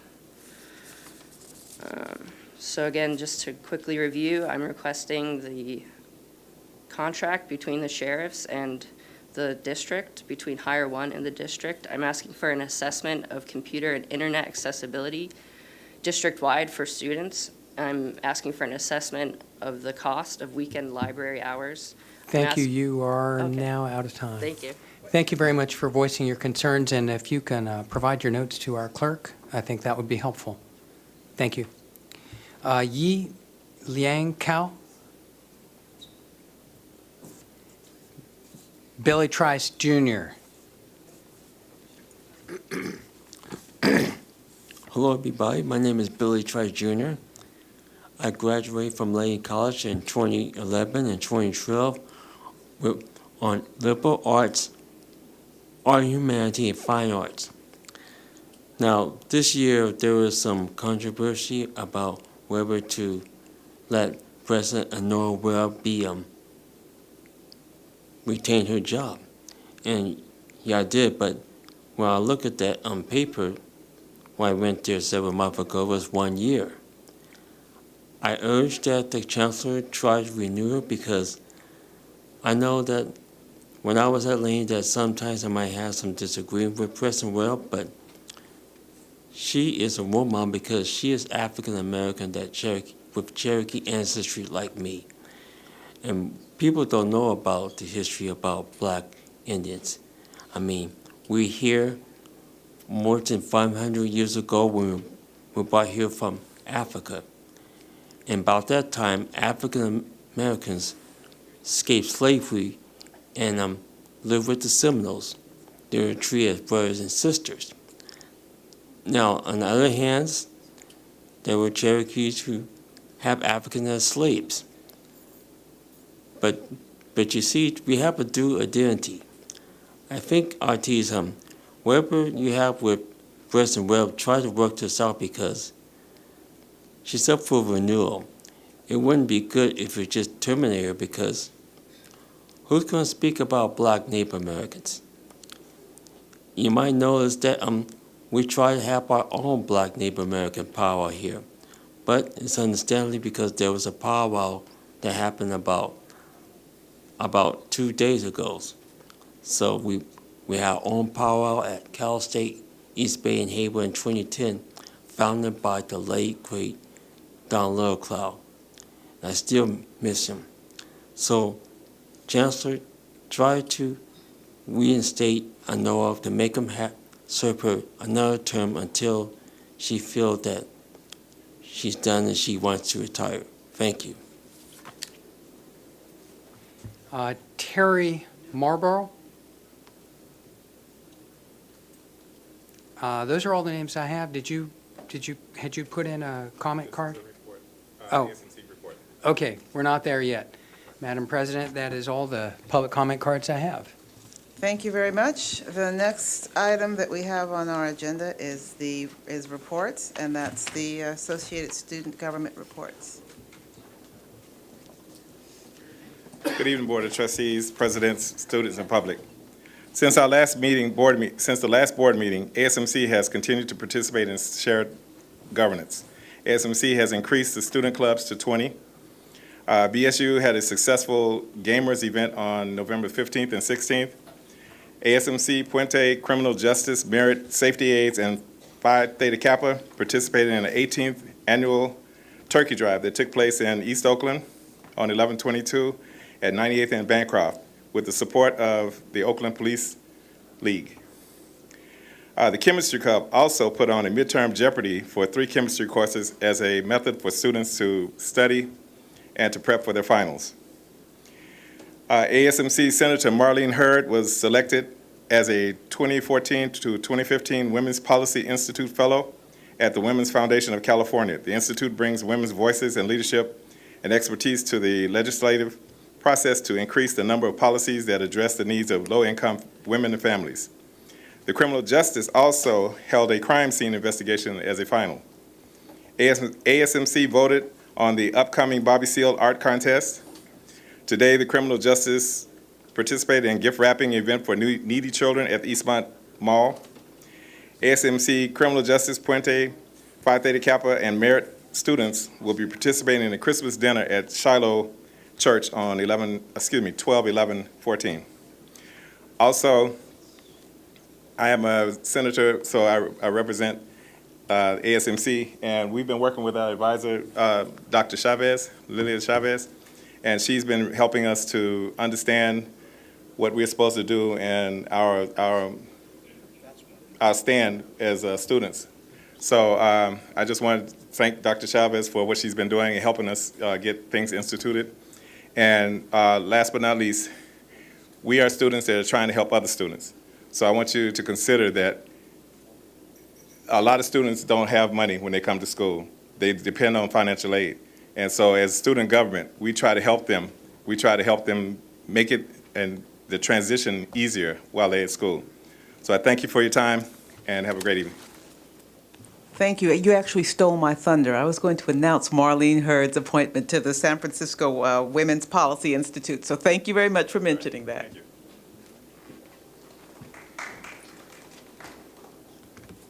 Thank you. Could I speak? Okay. Good evening. My name is Imong Lei, Senator of External Affairs. Today I'm greeting you as ASBCC representative. First, I would like to talk about our equity plan. A lot of student participation and presence was included in the process of developing this document. We had club members show up to the shared governance committees. We had student ambassadors show up. We had the LAC members and the Black Student Union show up. We even had student parents show up and to engage in the discourse of equity. We, the students, are very excited to see in the future to see all these changes occur to address equity in our community. And not only to address accessibility, but also to use this platform to further student success in our district.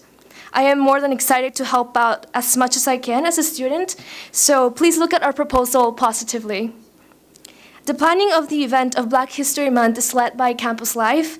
We have two clubs collaborating with each other. We have the Latinos American Club and the Black Student Union who are actively working together to have this event. It is truly inspiring for me to see both groups working together for the same event. Next year, ASBCC is embarking on advocacy projects brought by the students. One, the ASBCC is advocating for African American and Latin American classes on the BCC campus to follow our equity plan. Two, we're starting to advocate through our student parent organization on our community for changing beds in the restrooms. The ASBCC is working on our biggest project yet, with the help of our advisor, Mustafa Gauss. We're developing and hopefully will launch next semester the ASBCC, the Associated Students Scholars Program. This is one of the projects that I am working. Our collective vision and goal is to strengthen my community and empower the students' voice through education. Students will learn through this program what are their rights through the raw analysis of Education Code, Title V, Title IX, board policies, and our Constitution, ASBC Constitution and bylaws. They will also learn how to utilize their voice through mentorship and making rotations in the different ASBCC internal committees and shared governance committees. And reporting back to the ASBCC through a form of a portfolio at the end of the program. That is our vision. I am so happy for having this opportunity to create a platform to educate the future leaders of Berkeley City College. And I will further ask for your feedback if that is possible. Last, I would like to highlight, 1 year ago, ASBCC had 18 clubs. Today, the ASBCC has chartered 30 clubs. Almost doubling the clubs in our campus. I am happy to see student activities and participation increase in all aspects of our community. Above all, ASBCC is very excited to launch all their projects in the spring, and we can't wait to start on them, or at least I am. That concludes my report. Again, my name is Imong Lei from ASBCC. Thank you.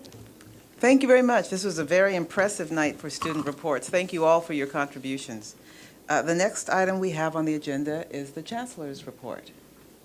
Thank you very much, President Brown. This evening, before we get into our reports, I want to, first of all, welcome our new president for College of Alameda, Joy Lynn Blake. Dr. Blake, welcome to Peralta Colleges.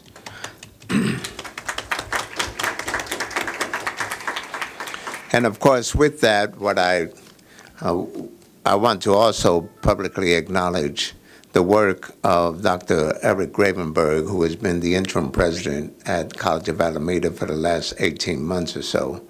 Dr. Gravenberg has not only kept the ship afloat, as they say, but has been really an inspiration to that college in working with the efforts to close the achievement gap, efforts to provide students with additional activities, to also engage the faculty and staff in the shared governance environment, in planning, et cetera. So, Dr. Gravenberg, thank you for all your contributions, not only to the College of Alameda, but certainly to the broader colleges, as you had your stint at Merritt College and now has provided leadership at the College of Alameda. Dr. Blake will be well served if she can sit down with you and give her a few tips. I appreciate all of that. So, Dr. Gravenberg, thank you.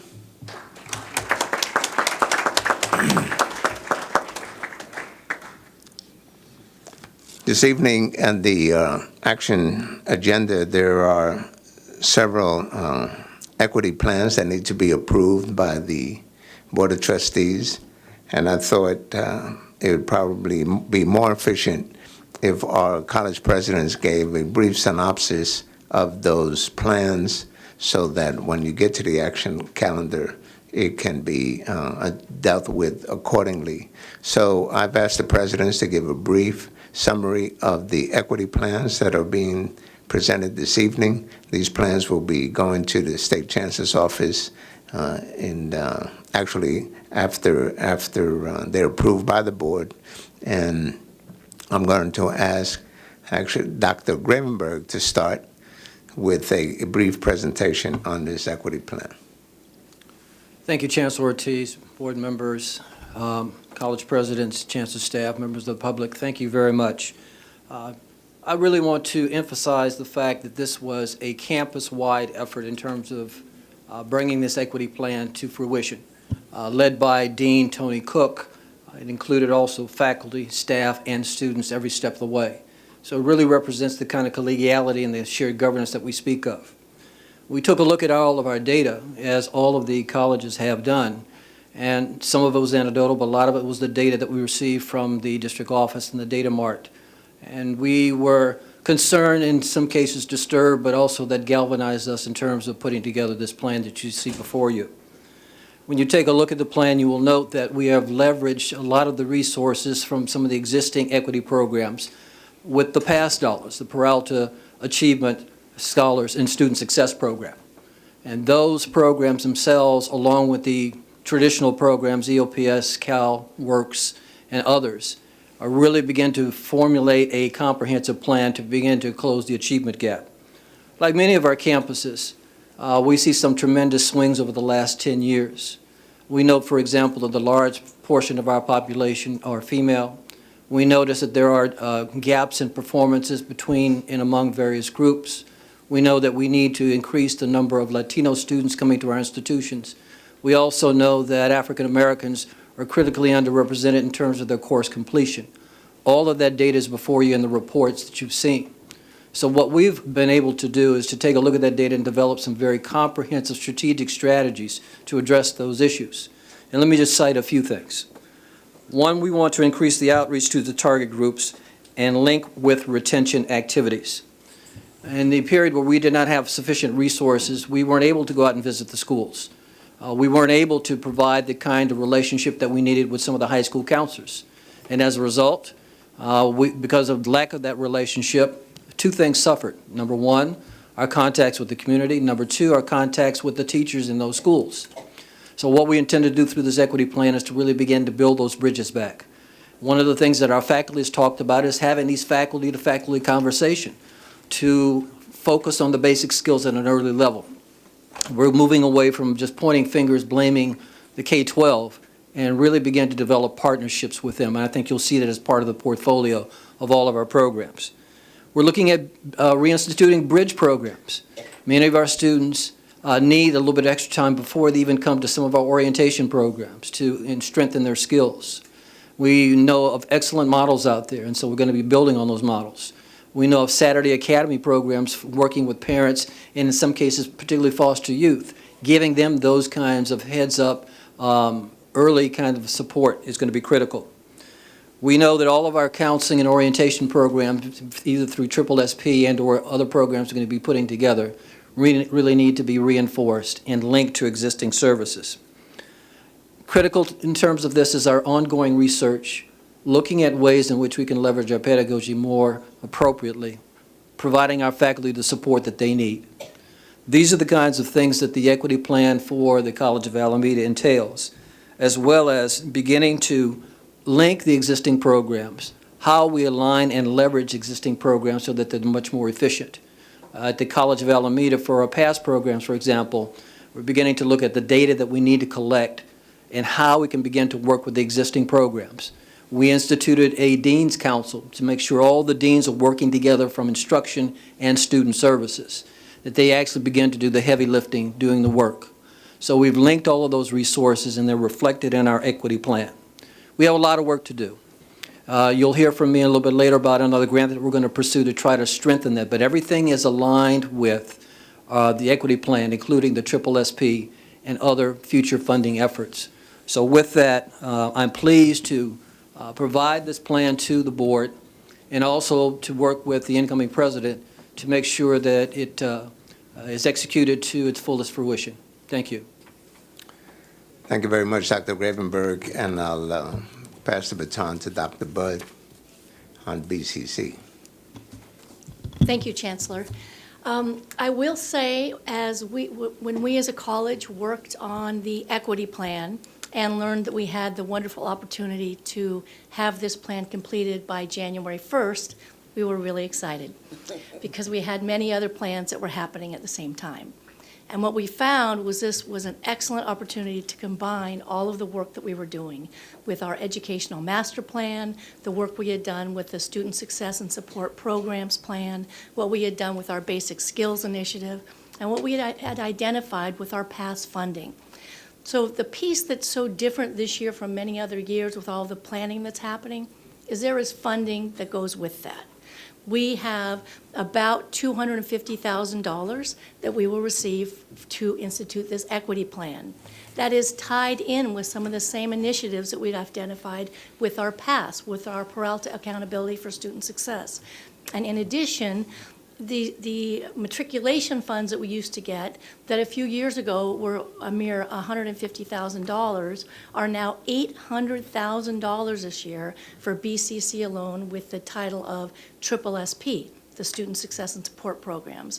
So bringing together all of the information that has come from the state and the funding has really allowed us an opportunity to look at where our successes are and where we can make improvement.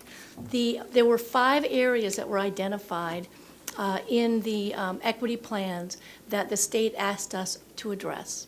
The African American students and the success of that group. The Latina students and the success of that group. The veteran students and the success of that group. The disabled students and the success of that group. And the foster youth or previous foster youth and the success of that group. The first thing we noticed when we were looking at those last 3 groups, the veterans, the DSPS, and the foster youth, was we really hadn't tracked them very, very well. So one of our first projects will be to really look at that data. But we did have some really great data on our African American and our Latino students. And we worked last year with the RP group, the Research and Planning Group, and looked at 6 areas for student success. And that's one of the criteria and the philosophical framework that we're working on to ensure that as we develop these programs, that the students are connected, directed, engaged, focused, nurtured, and valued. And as we looked at the data, we shared it college-wide. We had over 12 college-wide meetings, as you heard from our ASBCC.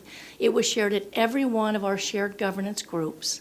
And in addition, we had town halls and invited the students to really share what was going well and areas for improvement. This absolutely would not have been possible without the incredible work of the chair of the task force, Dean Brenda Johnson, and the incredible work of the lead writer, Dr. Carlos Cortez, one of our deans, and one of our faculty members, Dr. Loretta Kane. As you see, our document is 160 pages, actually 162 when you add all of the references. But what it really allowed us was to look at the data we had, to look at the highlights and where we could improve. So the Chancellor did ask us to spend only 5 minutes, but I would like just to highlight a couple of areas if I could. We identified some core activities that were aligning the student equity plan and ensuring it linked with the Peralta Community College District goals, the BCC goals, our SSSP plan, our Basic Skills Initiative, and our Educational Master Plan. That we build on our PERSIST program that currently exists and tie that in with the Peralta Scholars Initiative that we're looking at district-wide. That we are continuing our partnership with the Vision 2020 with the City of Berkeley and reaching out to the high schools and tying that link also with the four-year universities.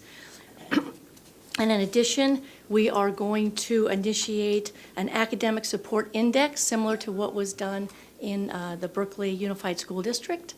And we think it is very important to identify a chief diversity officer to really help chair this and ensure that we are achieving our goals and areas that have been set out. So we have so many areas, but I will turn it over to the other presidents. The piece I would like to say is I am very proud as the president of Berkeley City College that developing this plan allowed us to really come together and help share all of our plans and help students realize that it's all about student success and looking at what's going well and how we can identify those areas for improvement. And I'm really looking forward to the years ahead of closing the achievement gap by applying these goals from the equity plan. Thank you. Dr. Budd, thank you very much. I'd like Dr. Webb to take a turn. Well, it's an honor to follow my colleagues and to just sit up here with everyone who works very hard on behalf of this district. I want to call out some names very quickly. Alicia Caballero Christensen, Lisa Cook, Jacqueline Graves, Ann McMurdo, Blanca de Montes de Oca, Carl Oliver, Don Bertrelli, Suzanne Timura Zavala, Tina Vasconcelos especially, Christine Wells, representing Ethnic Studies, ESL, English Counseling Assessment Center, ASLC President, Graphic Arts, ESL again, our math department.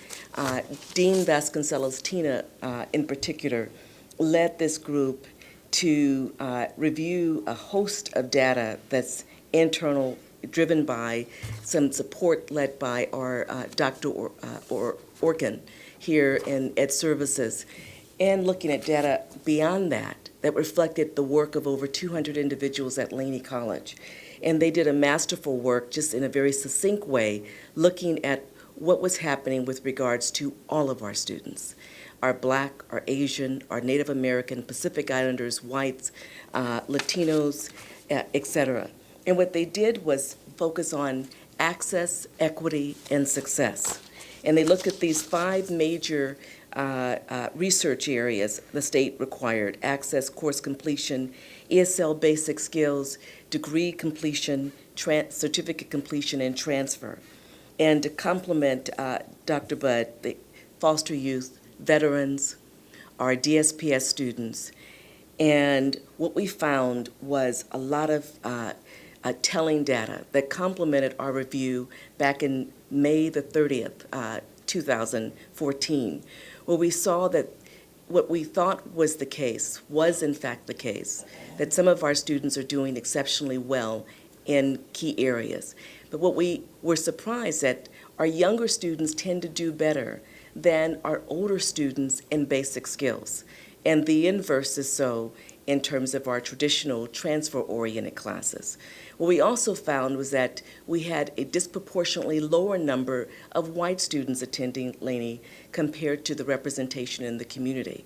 We were that's not okay. So we have strategic work to ensure that we embrace and welcome more of our our community of white students to the campus. We also found that we had made significant strides in terms of Latino students.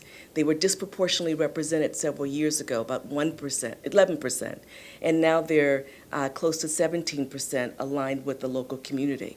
So we saw some trends, and we see that we still are overrepresented compared to the population in terms of African Americans and serving because of the demands that we're meeting. So in terms of access, we have some work to do in terms of the white students as well as in terms of our 35 to 55-year-old students.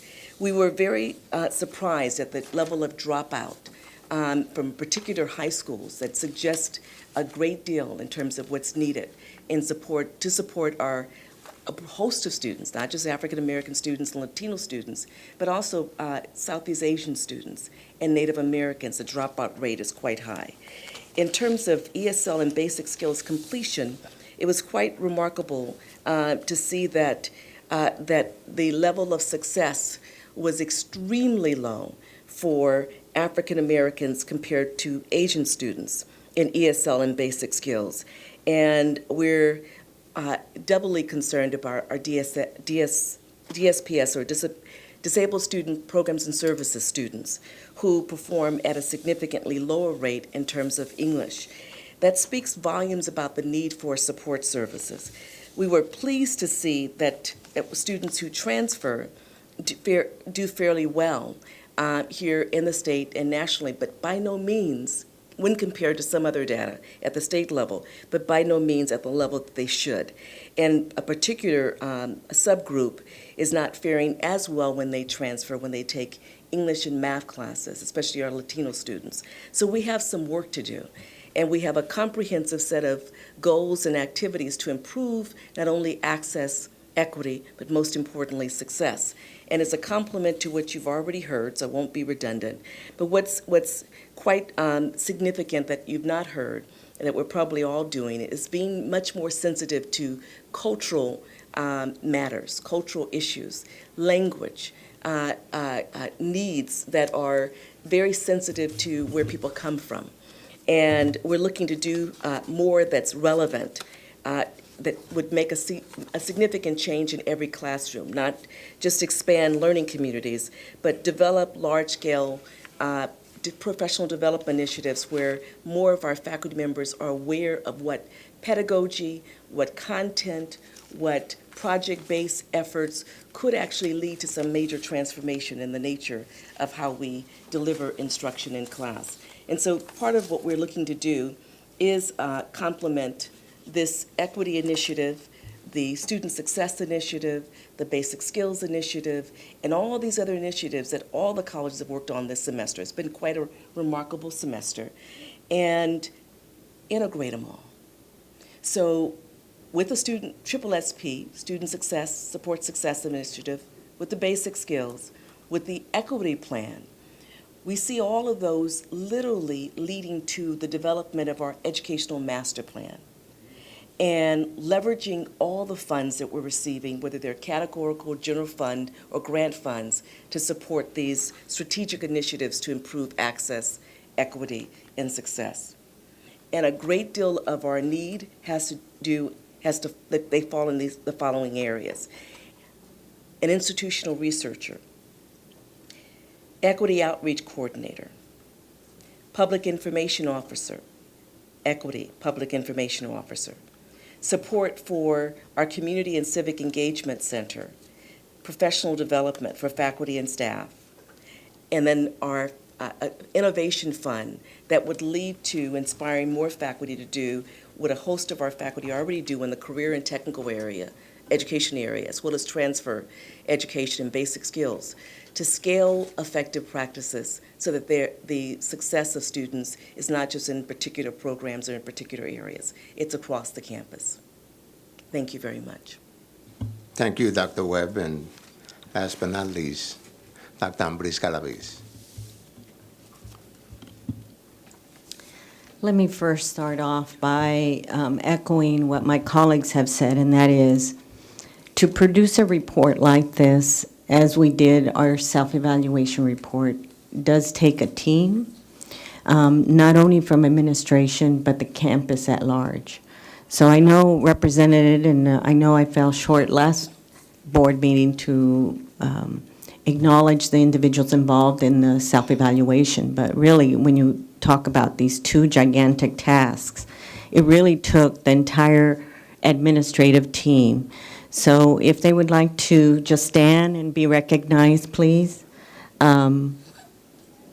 Cedillo, Dr. Bug, Dr. Lydia Chavez, Dean Hopet, and Dean Monsieur. Thank you all. Dr. De Rosario is back at the campus doing evening duty tonight. And I want to thank all of the administrative team.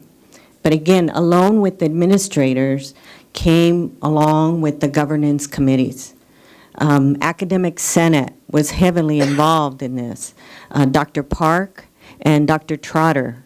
Dr. Park and Dr. Trotter, are you in the audience? Thank you for your leadership and your input to the process of both of these documents. It required extensive dialogue. There were several missteps in the processes of both of these major tasks, but that continued communication and willingness to listen to each other really produced the type of report that people are proud to put their name on it and sign off on it. So I want to thank them all, and Dr. Chavez for empowering our students, as we have observed tonight, and contributing their input as well to this process.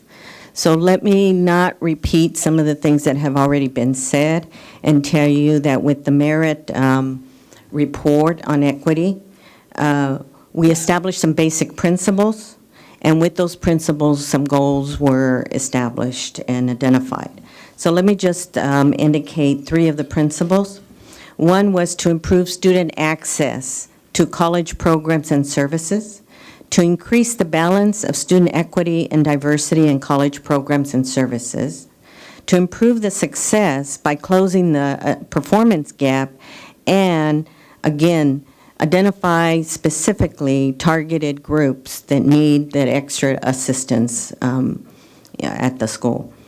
This is being done by identifying specific goals that they want to target. So for access, the access indicators is to, again, increase the underrepresented populations and increase African Americans from the 30%, again, 30% to 35%, increase the number of African American students so we can maintain the predominantly black institution status. Disability status, we have approximately 5.3, but we know we can serve more, and the goal is 10%, and we hope to do that with the hiring of a couple counselors in DSPNS. Hispanic Latino, from 15% and moving on to 25% in order to achieve a Hispanic serving institution status. And in particular, males in both of these categories for African American and Latino, again, knowing the struggles of both of these genders of the populations. Student success indicators for course completion. We all know that many of our students are enrolled in our basic skills and trying to develop that area. And so we targeted going from 55% to 60% in increasing their achievement and moving on. And so we're going to focus on the number of African Americans improving in mathematics, improving course completion overall for other non-white students, improving fall to spring completion rates, particularly with the two underrepresented populations I've mentioned. Student success indicators for ESL and basic skill. Again, for ESL, moving on from 49% to 52% in their success rate. Basic skill English from 66 to 69%. And in basic math from 47 to 50%. We believe these percentages can be achieved and arrived at because the faculty were involved in examining the data and, again, providing the type of staffing that we will need to achieve these numbers. So I don't want to belabor the rest of the details, an extensive report for you, but I know that you'll get some excellent progress reports from us in the coming year. Thank you. Dr. Amberis Galaviz, thank you very much for that succinct report. Thank you, presidents, for the same. In the interest of time, we were going to have an accreditation summary from Dr. Webb, but I know she's been under the weather, and I will have that placed in your Dropbox for your review. We will therefore move on with the rest of our agenda, and that concludes the Chancellor's reports. Thank you very much, Chancellor and college presidents, for those reports and the work that you're doing on student equity. The next item on the list on the agenda is the Board of Trustee reports. And we'll start with Trustee Oliver.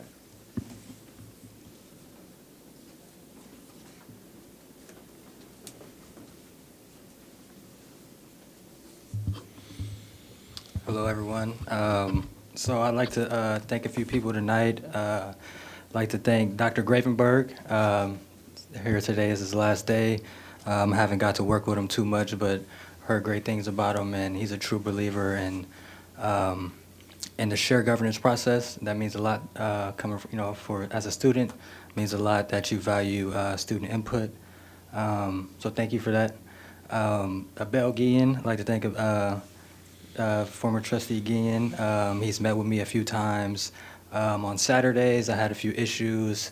He met with me and helped me resolve a few issues I had, and I'd like to thank him for that. Thank you for his 8 years of service as a trustee. Also, Peralta, the Peralta Foundation director, Romeo Garcia, I heard he is no longer the director of the foundation. I would also like to thank him for his service. The past 2 years, he's come to different retreats that student leaders, ASLC or the Peralta Student Council, we've had retreats, and he's come and did a lot of team building activities. And I always remember one quote that he got from Frederick Douglass, and he taught me about that if there is no struggle, then there is no progress. And he at a retreat, he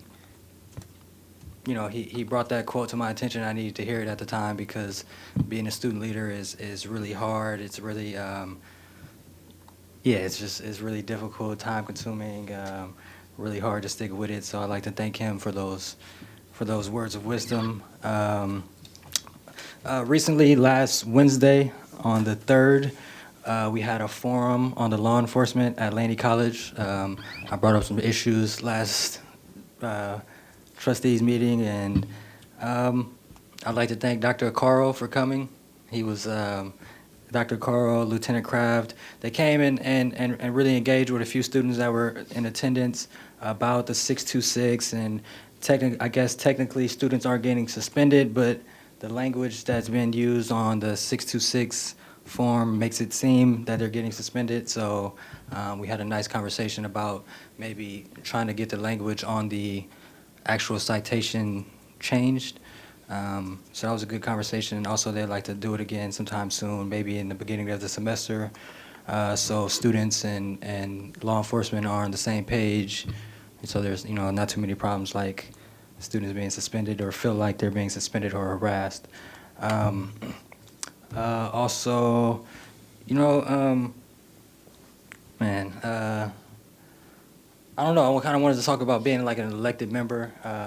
Congratulations to Trustee Bonilla, right? She's a newly elected trustee. I feel as an elected member that my constituents entrusted me to be their voice. And when I try to speak and advocate for students, sometimes I feel like it's not being heard, and I feel like, if you're not really disrespecting me, but you're disrespecting all students. And since June, I have been addressing the concerns about the student funds being moved. Really, for like a year and a half, I've been addressing concerns about students' funds, period, but about actually being moved since June. And those words went to kind of deaf ears. So I felt kind of disrespected. I felt, I didn't really feel valued. So, but I would like to ask that students from Merit were here tonight, trying to get their situation resolved, so they feel valued and their positions feel valued. So, just don't, district and people in attendance that heard that, please don't. Please address their concerns. If you didn't want to address mine, I mean, when I spoke up about it, a lot of people thought it was, oh, that's Carl's problem, because I'm the only one speaking up about it. But you hear other people speaking up about it, so hopefully it gets taken care of. It's not hard to, it's not easy to be a student leader. We are here. A few of the students brought up earlier that we are here to genuinely help out the college and help out students, even if it hurts us. Even if it takes away time from our life and from our classes, we're still here to serve, and it shouldn't be made harder on us by the school and the district to get our job done. So, and as far as the money being moved, there's a bigger kind of problem, which is shared governance, and it's if you're allowed to move our funds or not, it still didn't go through a shared governance process, and that's a serious issue when I read that, except for an unforeseeable emergency situation, a decision that affects students cannot be made without student input. I take that serious, and I just don't see that happening. I just really don't see that. I don't know. I just don't see that mandate really being followed. That every decision that affects students has student input. So I would like to remind everyone that, we are in these positions for a reason. I would like to feel that my time is actually being, it means something. So, yeah, thank you for hearing me out. Trustee Bonilla. I just want to thank everyone for a very warm welcome. I did have an opportunity to participate in a accreditation workshop this afternoon, so thank you all for that, trustees. And thank you to the community for your support. I look forward to serving. Thank you. Trustee Raleigh? Trustee Gonzalez-Yuen? I've got nothing to share tonight. Thank you. Trustee Handy? Just real quickly, we did have an opportunity to attend the Community College League annual conference a couple of weeks ago. Unfortunately, many of my colleagues were not able to get there because of issues with the flights, but it was a very, very good conference, and I was able to attend sessions with San Jose San Jose Evergreen District, and looking at, in fact, some other members. Debbie, did you attend that one as well? And looking at how the collaborations between the colleges, the community, and NAACP have brought great relationships and helps the college to focus on the needs of the community with community insight. And I think it's just an incredible program, and it's just right down the road, and hopefully we'll be able to visit and get more information about what's going on. We also had an opportunity, myself and Debbie, and I believe Trustee Galassa, to sit in on the Community College Foundations to look at two colleges and their successful bid to raise money for their foundation. So these conferences, I find them to be very, very meaningful, including the session run by Trustee Brown, who is the president of the African American Association of Trustees. It's really helpful for us to see what our partner colleges are doing, and then to just see where we can kind of bring best practices. So I really thank you all for the opportunity for me to attend. And also, I'm grateful for the opportunity to come back and share what we've learned. Thank you. Trustee Galassa. Thank you. First of all, congratulations to the reelection of our colleagues here on board and to the new leadership. I think it's going to be a wonderful year. I want to thank, oh, come on, just move on. I want to appeal to the audience. Did I seem sincere in my statement? If not, then I'm going to have to be better to disguise. Yes, hey, pal. Bill, you're going to be trouble next year. I see that. I wanted, first of all, to thank the presidents on their reports. All of this student equity struggle ties into the student success that we've committed ourselves to. And in past years, we, as board members, didn't approach it with the same degree of interest and focus that we have now.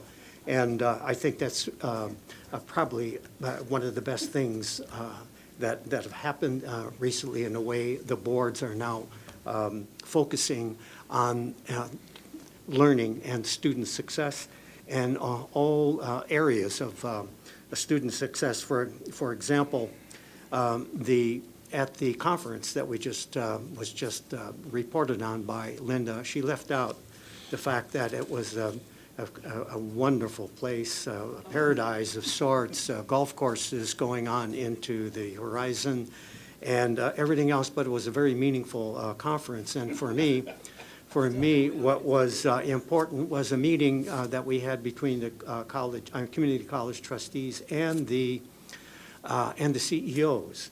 And what was great about the meeting was we sat there together. We could hear each other's problems, each other's concerns, and it certainly instilled a great deal of more support for some of the struggles that the CEOs are working on to achieve student success. But one of the saddest things I have to report is the resignation of Scott Lay. He's been here a number of times to give reports, et cetera, and he applied for a job here at one time. He's been energetic, extremely active, and very concerned about all of us, and especially students. He resigned after a 3-month leave of absence. He decided that it was best that he resign and pursue other courses. At the meeting, one of the things I think we all need to pay attention to, and I think it's a real tribute to the struggle for student success, is the CCC Technology Center at the Chancellor's office, which has just thrown on, or is building a number of initiatives, statewide initiatives, like, for example, online education initiative, where any student anywhere in the system here in California can take a class in any other college that is a part of the network here, and it should be almost a complete network, and take that course and have it transferred right over and appear as part of his college plan. And at the same time, to build certain standards for the online delivery of online courses. Even I think there'll be union problems and so on, but they really want to streamline that process. The other one is the Educational Planning Initiative, which will give a student a statewide ID number, and that allows them as a portal into the entire system. All of this is an attempt to bring all of us together. We'll lose some of our autonomy to a certain degree, but the whole emphasis is on student success. And there's also a common assessment initiative. It's not dealing with placement, but it's better ways to look and to understand students coming to us, what their actual qualifications are for eventual placement. So anyway, the technology strategies, I think, are very, very complementary to our overall struggle with improving student success. I think that that completes my report. I would like to wish everyone personally a very happy holiday, a great opportunity to relax and to refocus. And that's it. Trustee Riley. For my trustee report, I'd like to extend my congratulations to Trustee Bonilla and Trustees Handy and Riley on their reelection, and thank the rest of the trustees on the board and the administrative faculty and the college presidents and the staff for their calendar year of service and commitment, and wish everyone a happy holiday. The next item on our agenda is the District Academic Senate report. Thank you, Madam President, and good evening, trustees, chancellor, district administration, center staff, college presidents, colleagues, and members of the public. In recent months, we've seen intensified attention in the national dialogue about higher education on the need to increase college completion rates. Alongside that need, we're beginning to address some of the longstanding issues that seem to be working against that accomplishment. You've seen some of the ways Peralta intends to resolve these issues in the college's student equity plans presented for your approval tonight. In a recent EdTech magazine article, Bridging the First Generation Students' Digital Divide, author Tia Gordon states, quote, "Rates of success improve vastly for first-generation students who have access to technology tools both in and out of the classroom," end quote. Of course, the existence of a digital divide in America is not new information. It has been acknowledged for at least 20 years. What seems to be new is an awareness of the positive impact on completion rates when schools succeed in reducing that divide by focusing on improving technology access and usage among first-generation college students. Accomplishing this requires hardware, particularly laptops, broadband connectivity, software, including apps, in the form of digital resources that can support, inform, and coach them to and through college, and opportunities to develop skill in using those resources. Accomplishing this requires a commitment to changing the technology landscape in our classrooms and to developing faculty facility with and skillful integration of digital resources in our curriculum. Although many first-generation and low-income students have smartphones, many more have limited or no experience with using digital resources to develop critical thinking ability and online research skills. A few weeks ago, I was in conversation with a colleague who has been guiding several students in completing independent study projects, who mentioned how gratifying it was for her to be working so closely with students to personalize their learning experiences. As the title implies, independent study allows students with faculty supervision to conduct in-depth investigations of topics that are not covered by regular catalog offerings. In so doing, independent study also provides students opportunities to design and demonstrate project and inquiry-based learning. Not only is the topic of study individualized, but also the assessment of a student's work can be tailored to how that student learns best. Unfortunately, there are a number of structural impediments that limit expanding this kind of personalized learning. First and foremost, our educational system is created by an aggregation of courses into disciplines of study that may or may not show a direct relationship to what a student needs to know how to do in order to succeed in and contribute meaningfully to the larger society. It's a system that changes when it does, very slowly, much slower than the world of work. As you know, this is a problem area that gets larger every year. Another impediment to personalized learning is the way teachers are compensated. At present, in Peralta, instructors are usually assigned to a, quote, load, end quote, of 5 classes that are expected to have 35 to 50 students or more each. This is not true of most CTE courses where the enrollment is limited by the number of instructional stations available.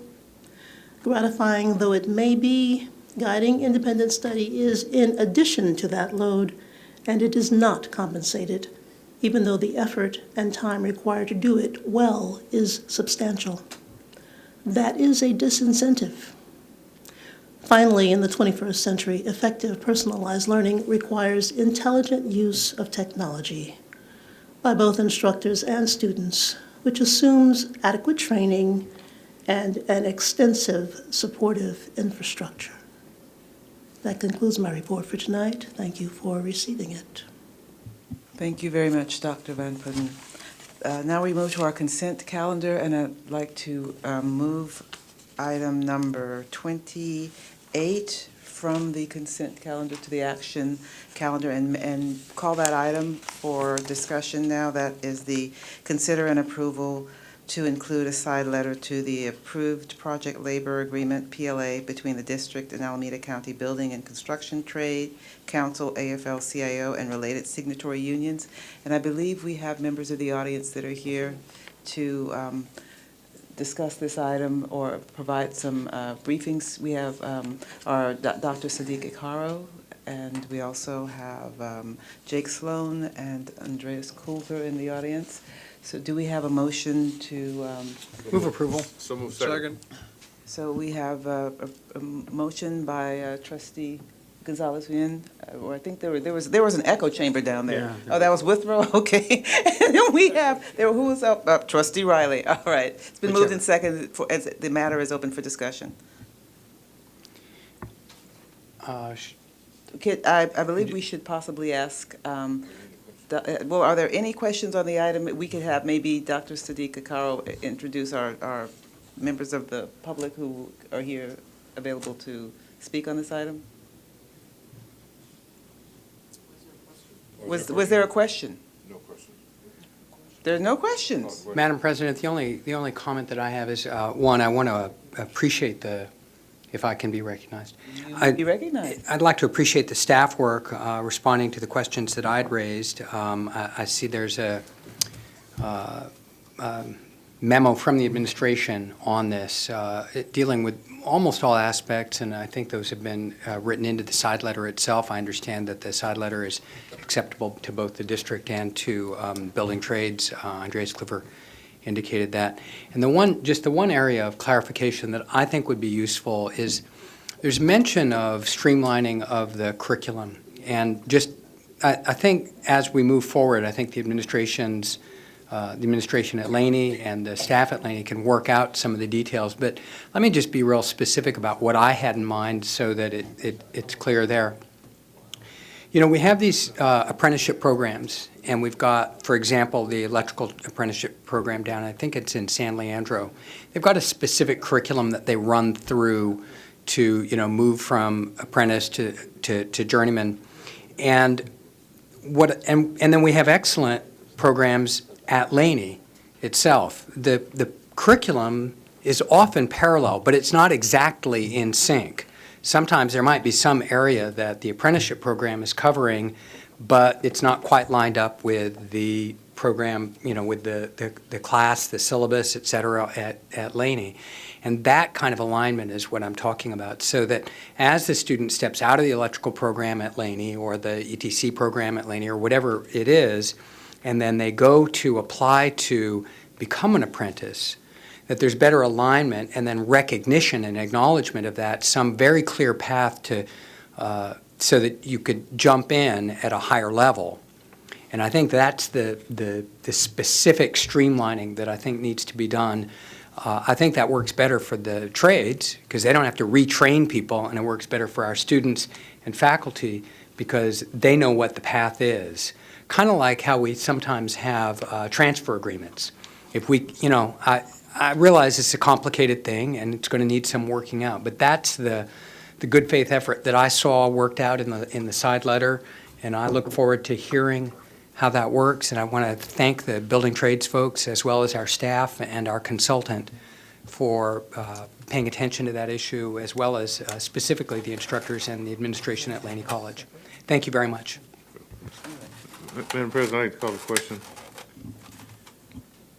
Thank you very much. We have a motion and a second to adopt this item. All in favor? Aye. It's so moved. And again, thank you so much for Dr. Webb, for Trustee Handy for really working hard on this. Our members of the building trades, Andreas Kluver, Jake Sloan, and Dr. Acaro and Chancellor Ortiz for making sure that we got this thing done. On the agenda that we have is we actually have item number 13. So we'll deal with the action items and then go back to adopt the consent calendar since we're now on the action calendar. Item number 13 is consider approval to appoint the individuals to the Citizens Bond and Parcel Tax Oversight Committee. Do I have a motion to approve this item? So moved. A second? Seconded. So it's been moved and second. Moved by trustee Galassa, second by trustee Riley. Any comments or questions? Trustee Oliver. So the reason I pulled this from the agenda is because there's a student to serve on this committee.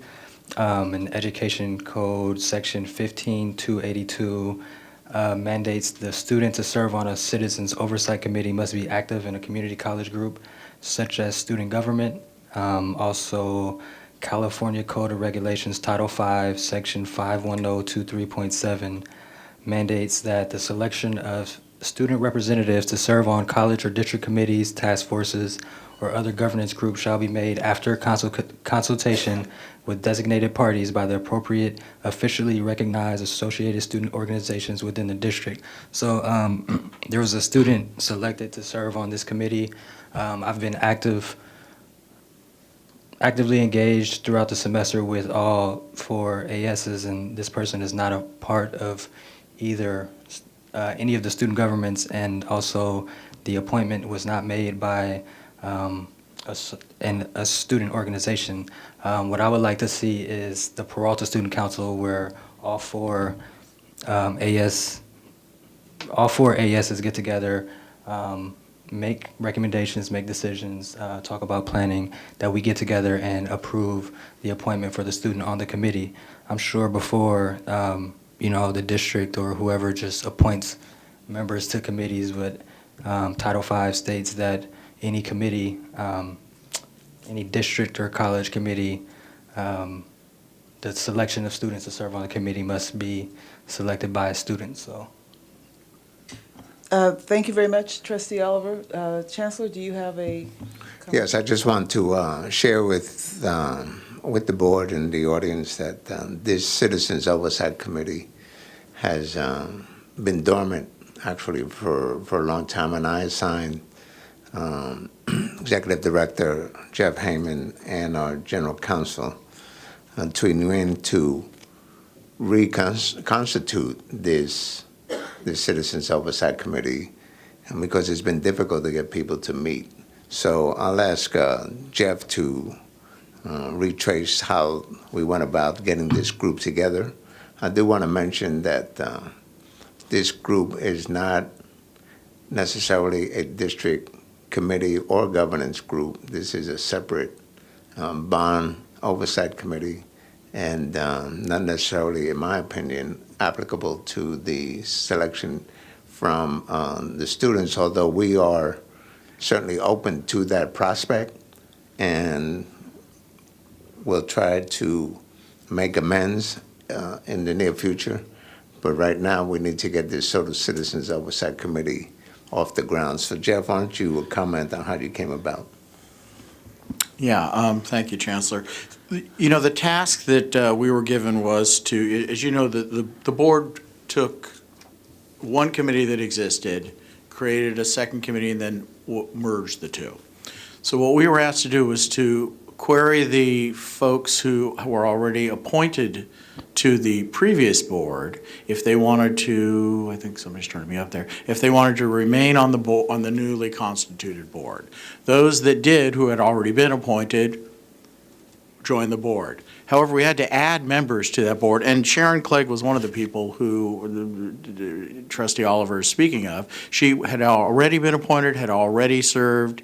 She's not an active student this semester, but she is going to be an active student next semester, and she is active with the Black Student Union at Laney College, and she has been active in the past with that organization. So she simply was rolled over, as were several of the people on this list. So there was not a new selection made regarding that one position. Now, regarding Trustee Oliver's remarks about whether this is a district committee, a college committee, it's a citizens committee, and I'll let our general counsel speak to where that falls. Madam General Counsel. For clarification, the student trustee Oliver is correct to cite the two relevant provisions, one in the Education Code and one in Title V. The challenge, though, is that those two are two separate matters. The Education Code requires the constitution of the Citizens Oversight Committee. That is different from a college or district governance committee. whereby then students have the authority to be consulted and to make appointments for the governance committees. Those committees are governance committees that advise the college president and the chancellor.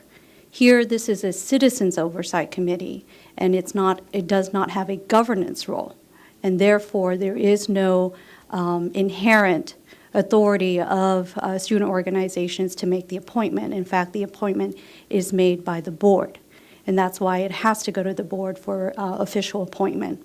As the chancellor points out, there is no reason at the same time in the future that we may revise our bylaws around the appointment of the students so that the student organizations, particularly AS organizations, could then make the appointment. But for now, that's currently not in bylaws and currently not in state law.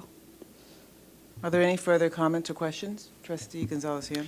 Is there a limitation on the number of members of this committee? So, for example, could this board appoint an additional member who was, in fact, a student? And if, in fact, that is the case, I think Trustee Oliver has raised an important question about shared governance and consultation. Now, I understand the importance of getting this thing going and getting back into compliance, and I think that that is imperative.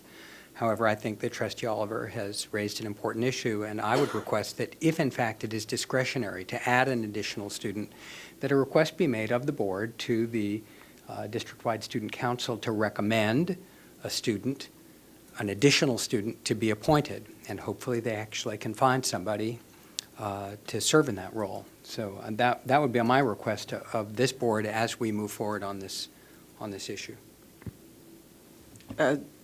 Dr. Icaro.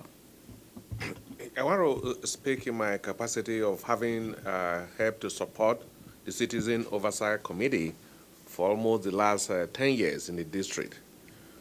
I think that the board, by rule and all the language that governs this committee, cannot expand the number of individuals or various groups that has been defined in the bylaws that constitute what we're currently doing.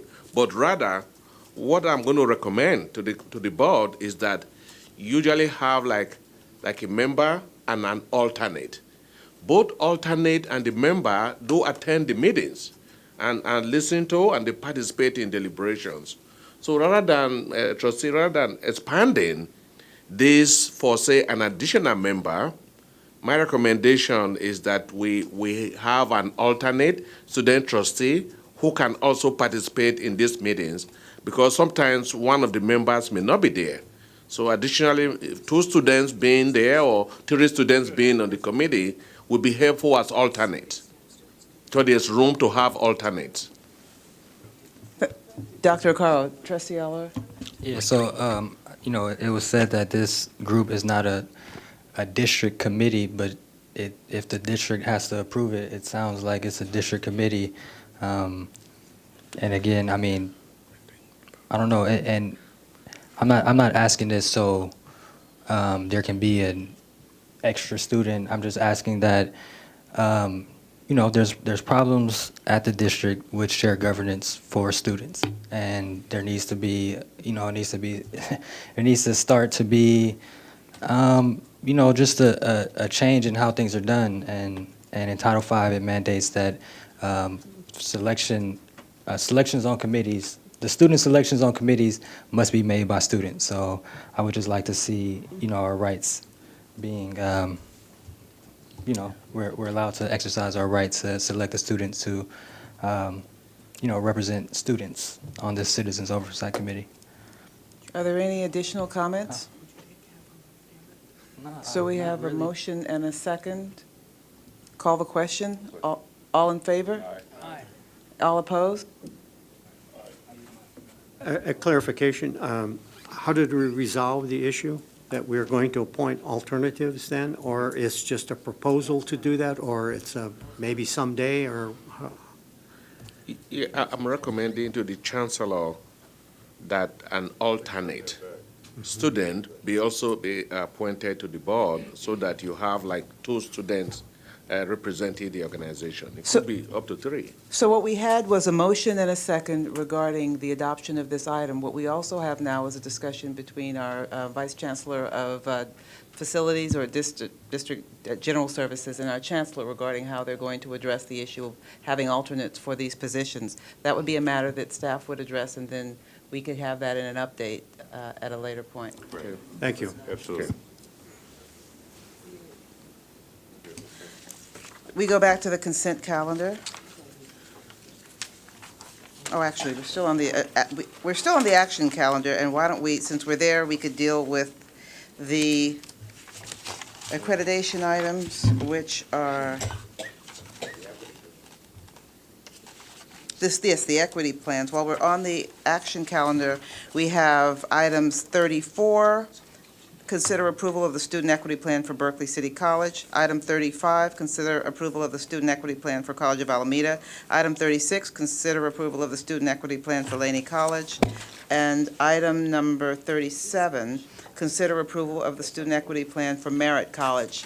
If there's no objection, I'd like to address these items together. Is there a motion to Move adopt? approval of I'll all second of the equity plans. Approval of, I'm sorry, that was Trustee Withrow made a motion for approval of all the equity plans. Right. Is there a second? Second. Yes. Second by Trustees Galassa, dual second by Trustees Galassa and Riley.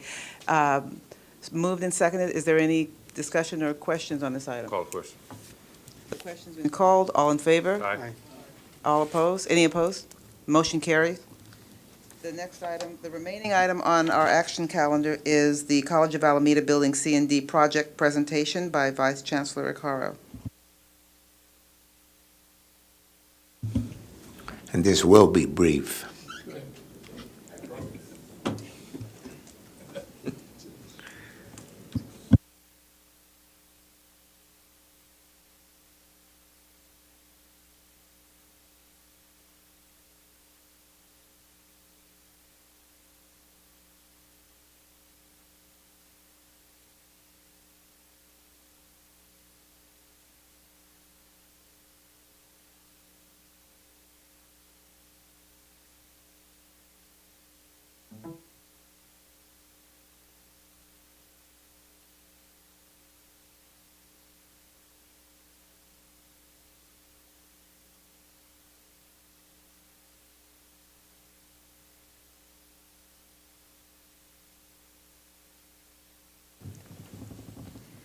Vice Chancellor Acaro, are you ready?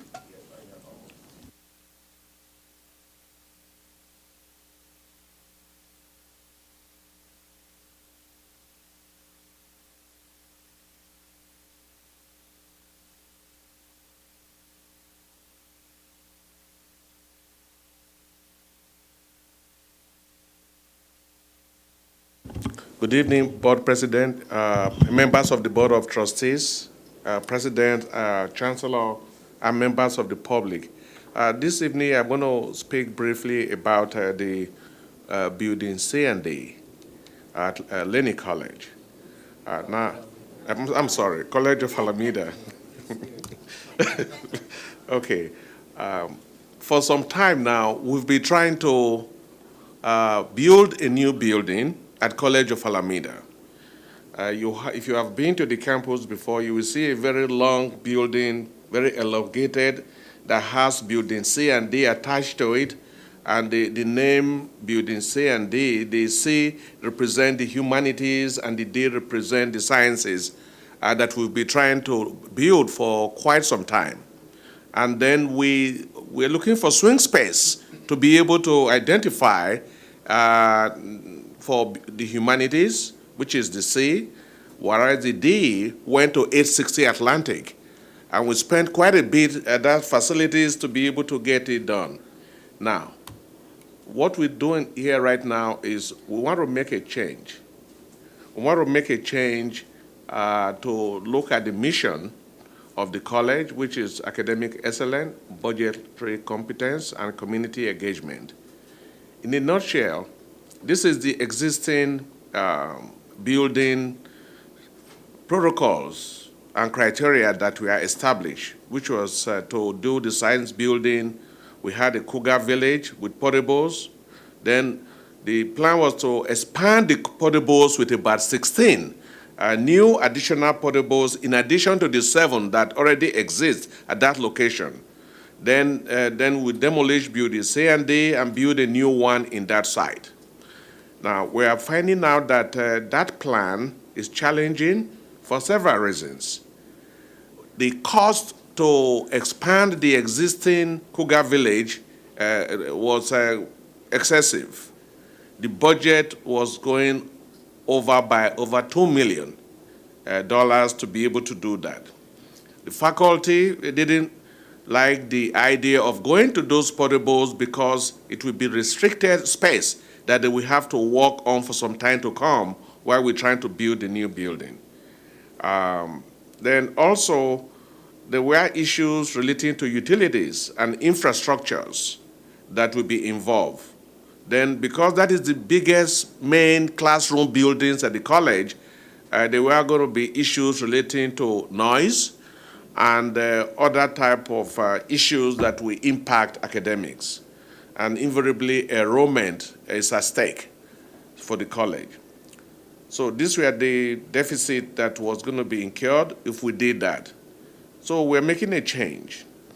And the change we are making is that we want to go and build a new building that is going to be called the Humanities Building at the college, but build it in a location other than the current building C&D premises. In other words, rather than continue to spend money on the portables and doing construction of that for something that is going to go away, why not we spend those funding for a permanent building that is going to be there?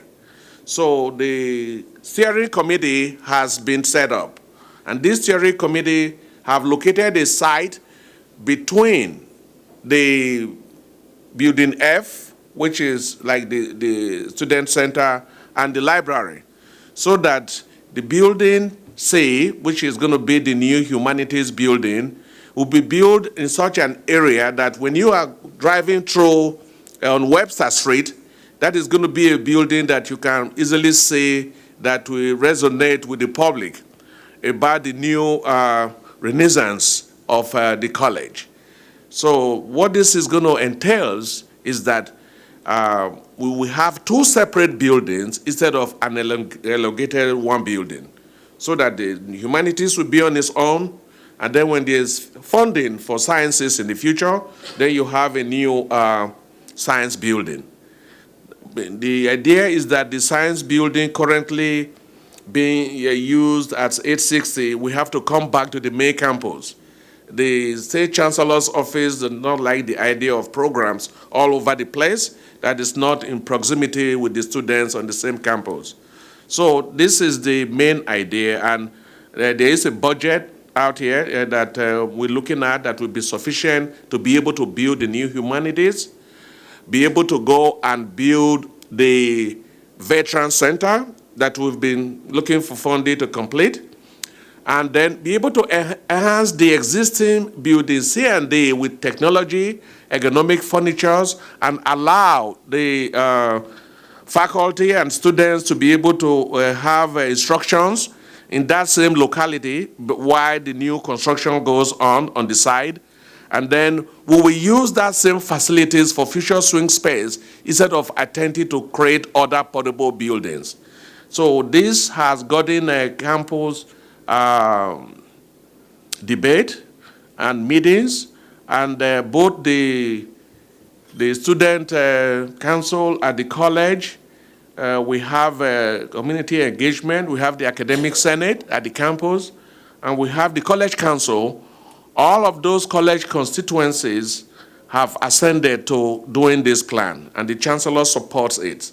So we're presenting this to the board tonight to let you know that there is a new paradigm, there is a new dimension about how we should relook and build this building more quickly, because we're going to do design bid and not have to wait to do the portables first, move there before demolition. So this is going to help save time. It's going to help save funding, and we'll be able to deliver the building on time and budget.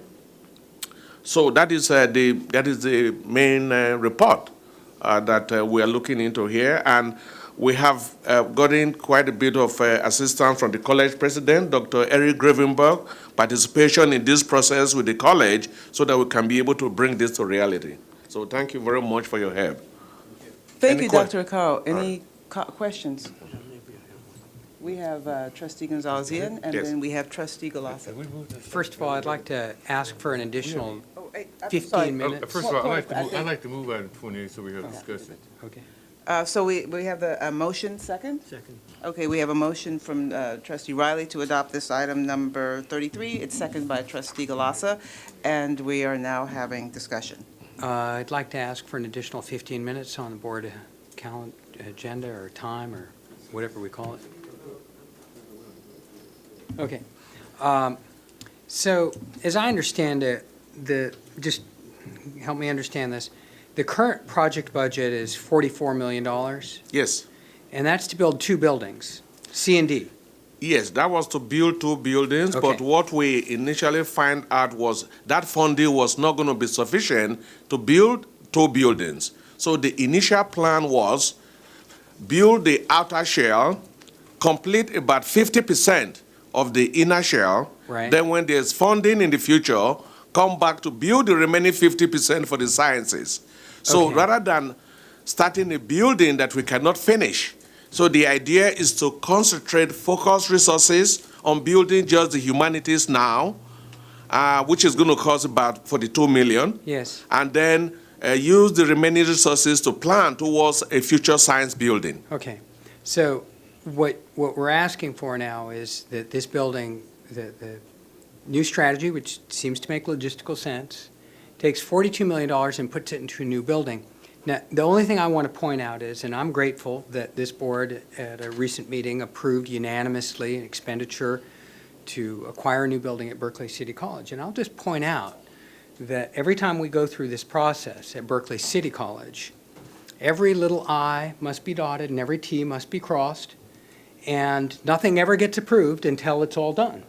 Here we've got a building that was approved, and now we're saying, oh, geez, we messed up on that budget by fully 100% of the budget. And now we're going to come back and we're going to say, okay, well, you can build this new building for 40-something million dollars, and at some future time, we're going to give you yet another building, which may or may not ever come to pass, because we also need new science facilities at Laney College desperately, et cetera. So what I want us to notice, if we're doing this, is that we are not committing to, at some point in the future, absolutely committing to yet another $40 million for a new science building at College of Alameda. That may or may not happen.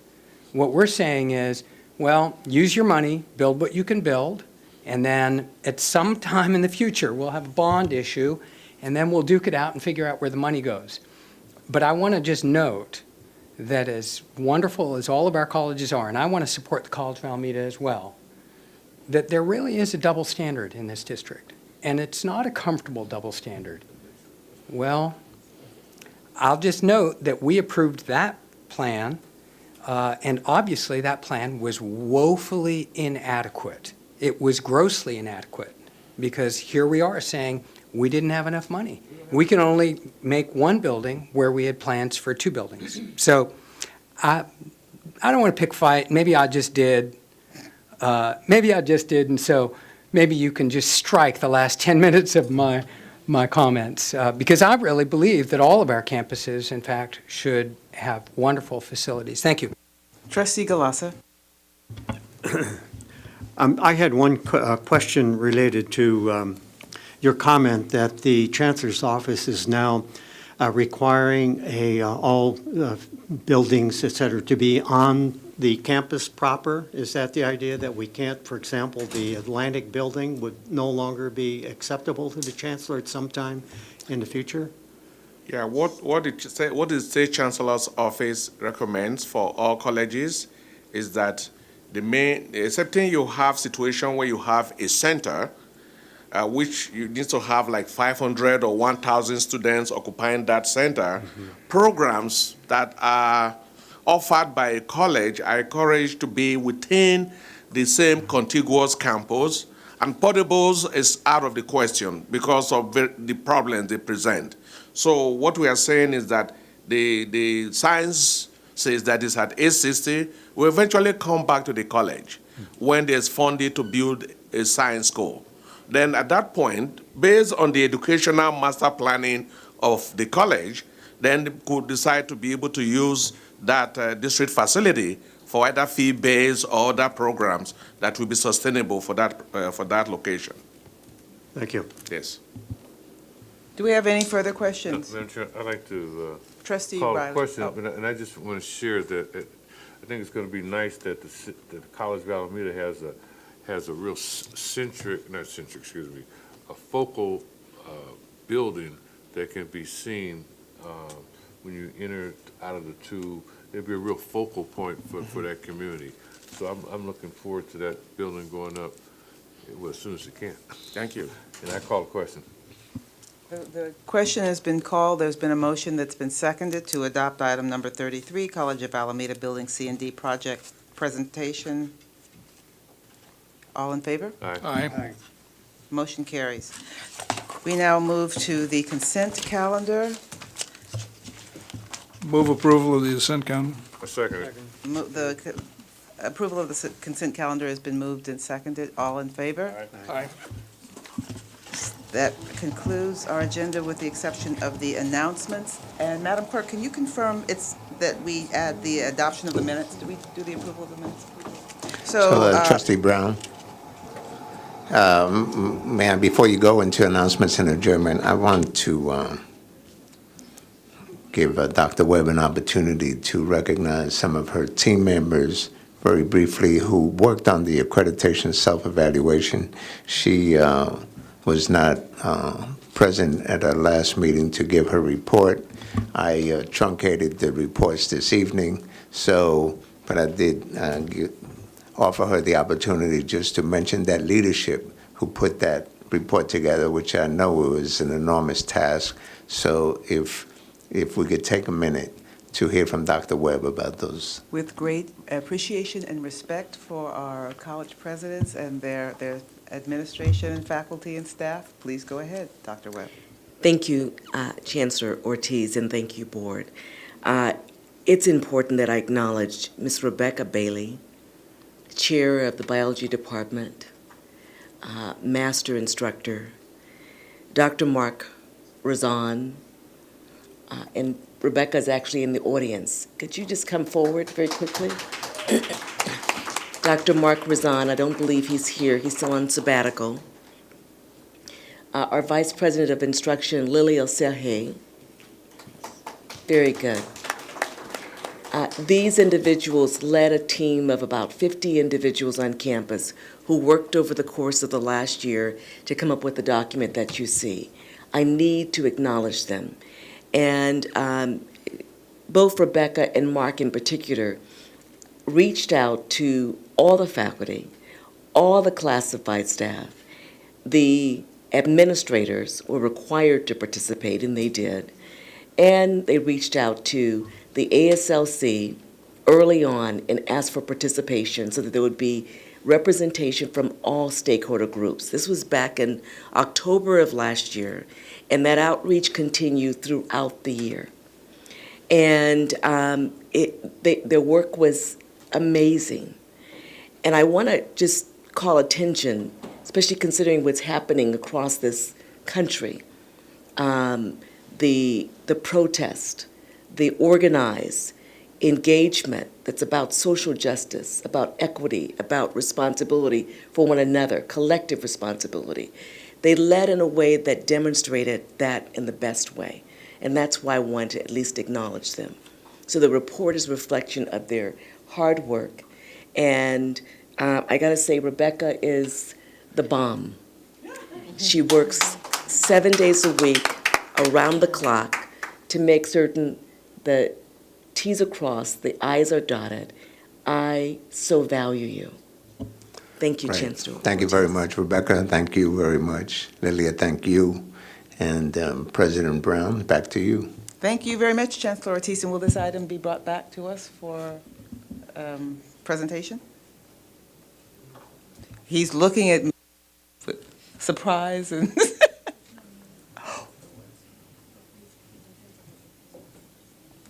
No.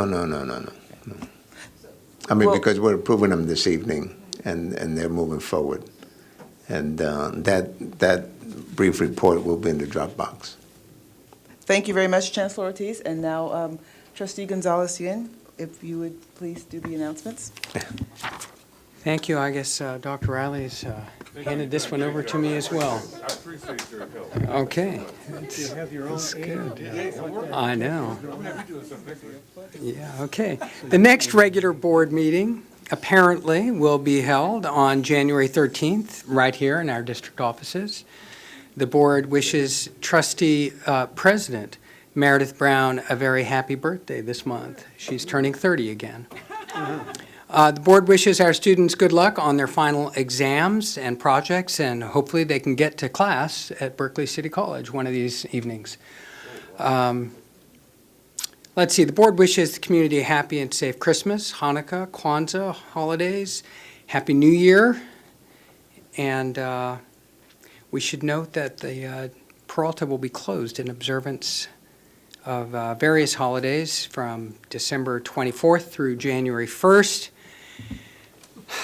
Gosh, okay, everybody who worked really hard all year, thank you. And Peralta will be closed since celebrating the Chancellor's birthday, January 3rd. You're Just- turning 30 also. That's right. Okay. Absolutely. 39, actually. 39. And Jeff Heyman. Also, and Jeff Heyman. All right, look, would everybody who has a birthday Yeah, next but- month or so, just like wave your hand, we'll sing happy Jeff birthday is to you. 69. I have one in May. Oh, Thank yeah, you. there it All is. right. Oh, yeah. No, really, quite sincerely, the board is really incredibly thankful for the staff and student work over the 2014 year, and we wish you a successful coming year. Best wishes to Trustee Abel Guillen as he embarks on his new journey at the Oakland City Council. We'll all miss him very much. And congratulations to Trustee Bonilla on her election, Trustees Riley and Handy on their re-elections, and our new board officers on their election. Thank you for your service to the board and to the district. That's all we have right now. Meeting adjourned. Here.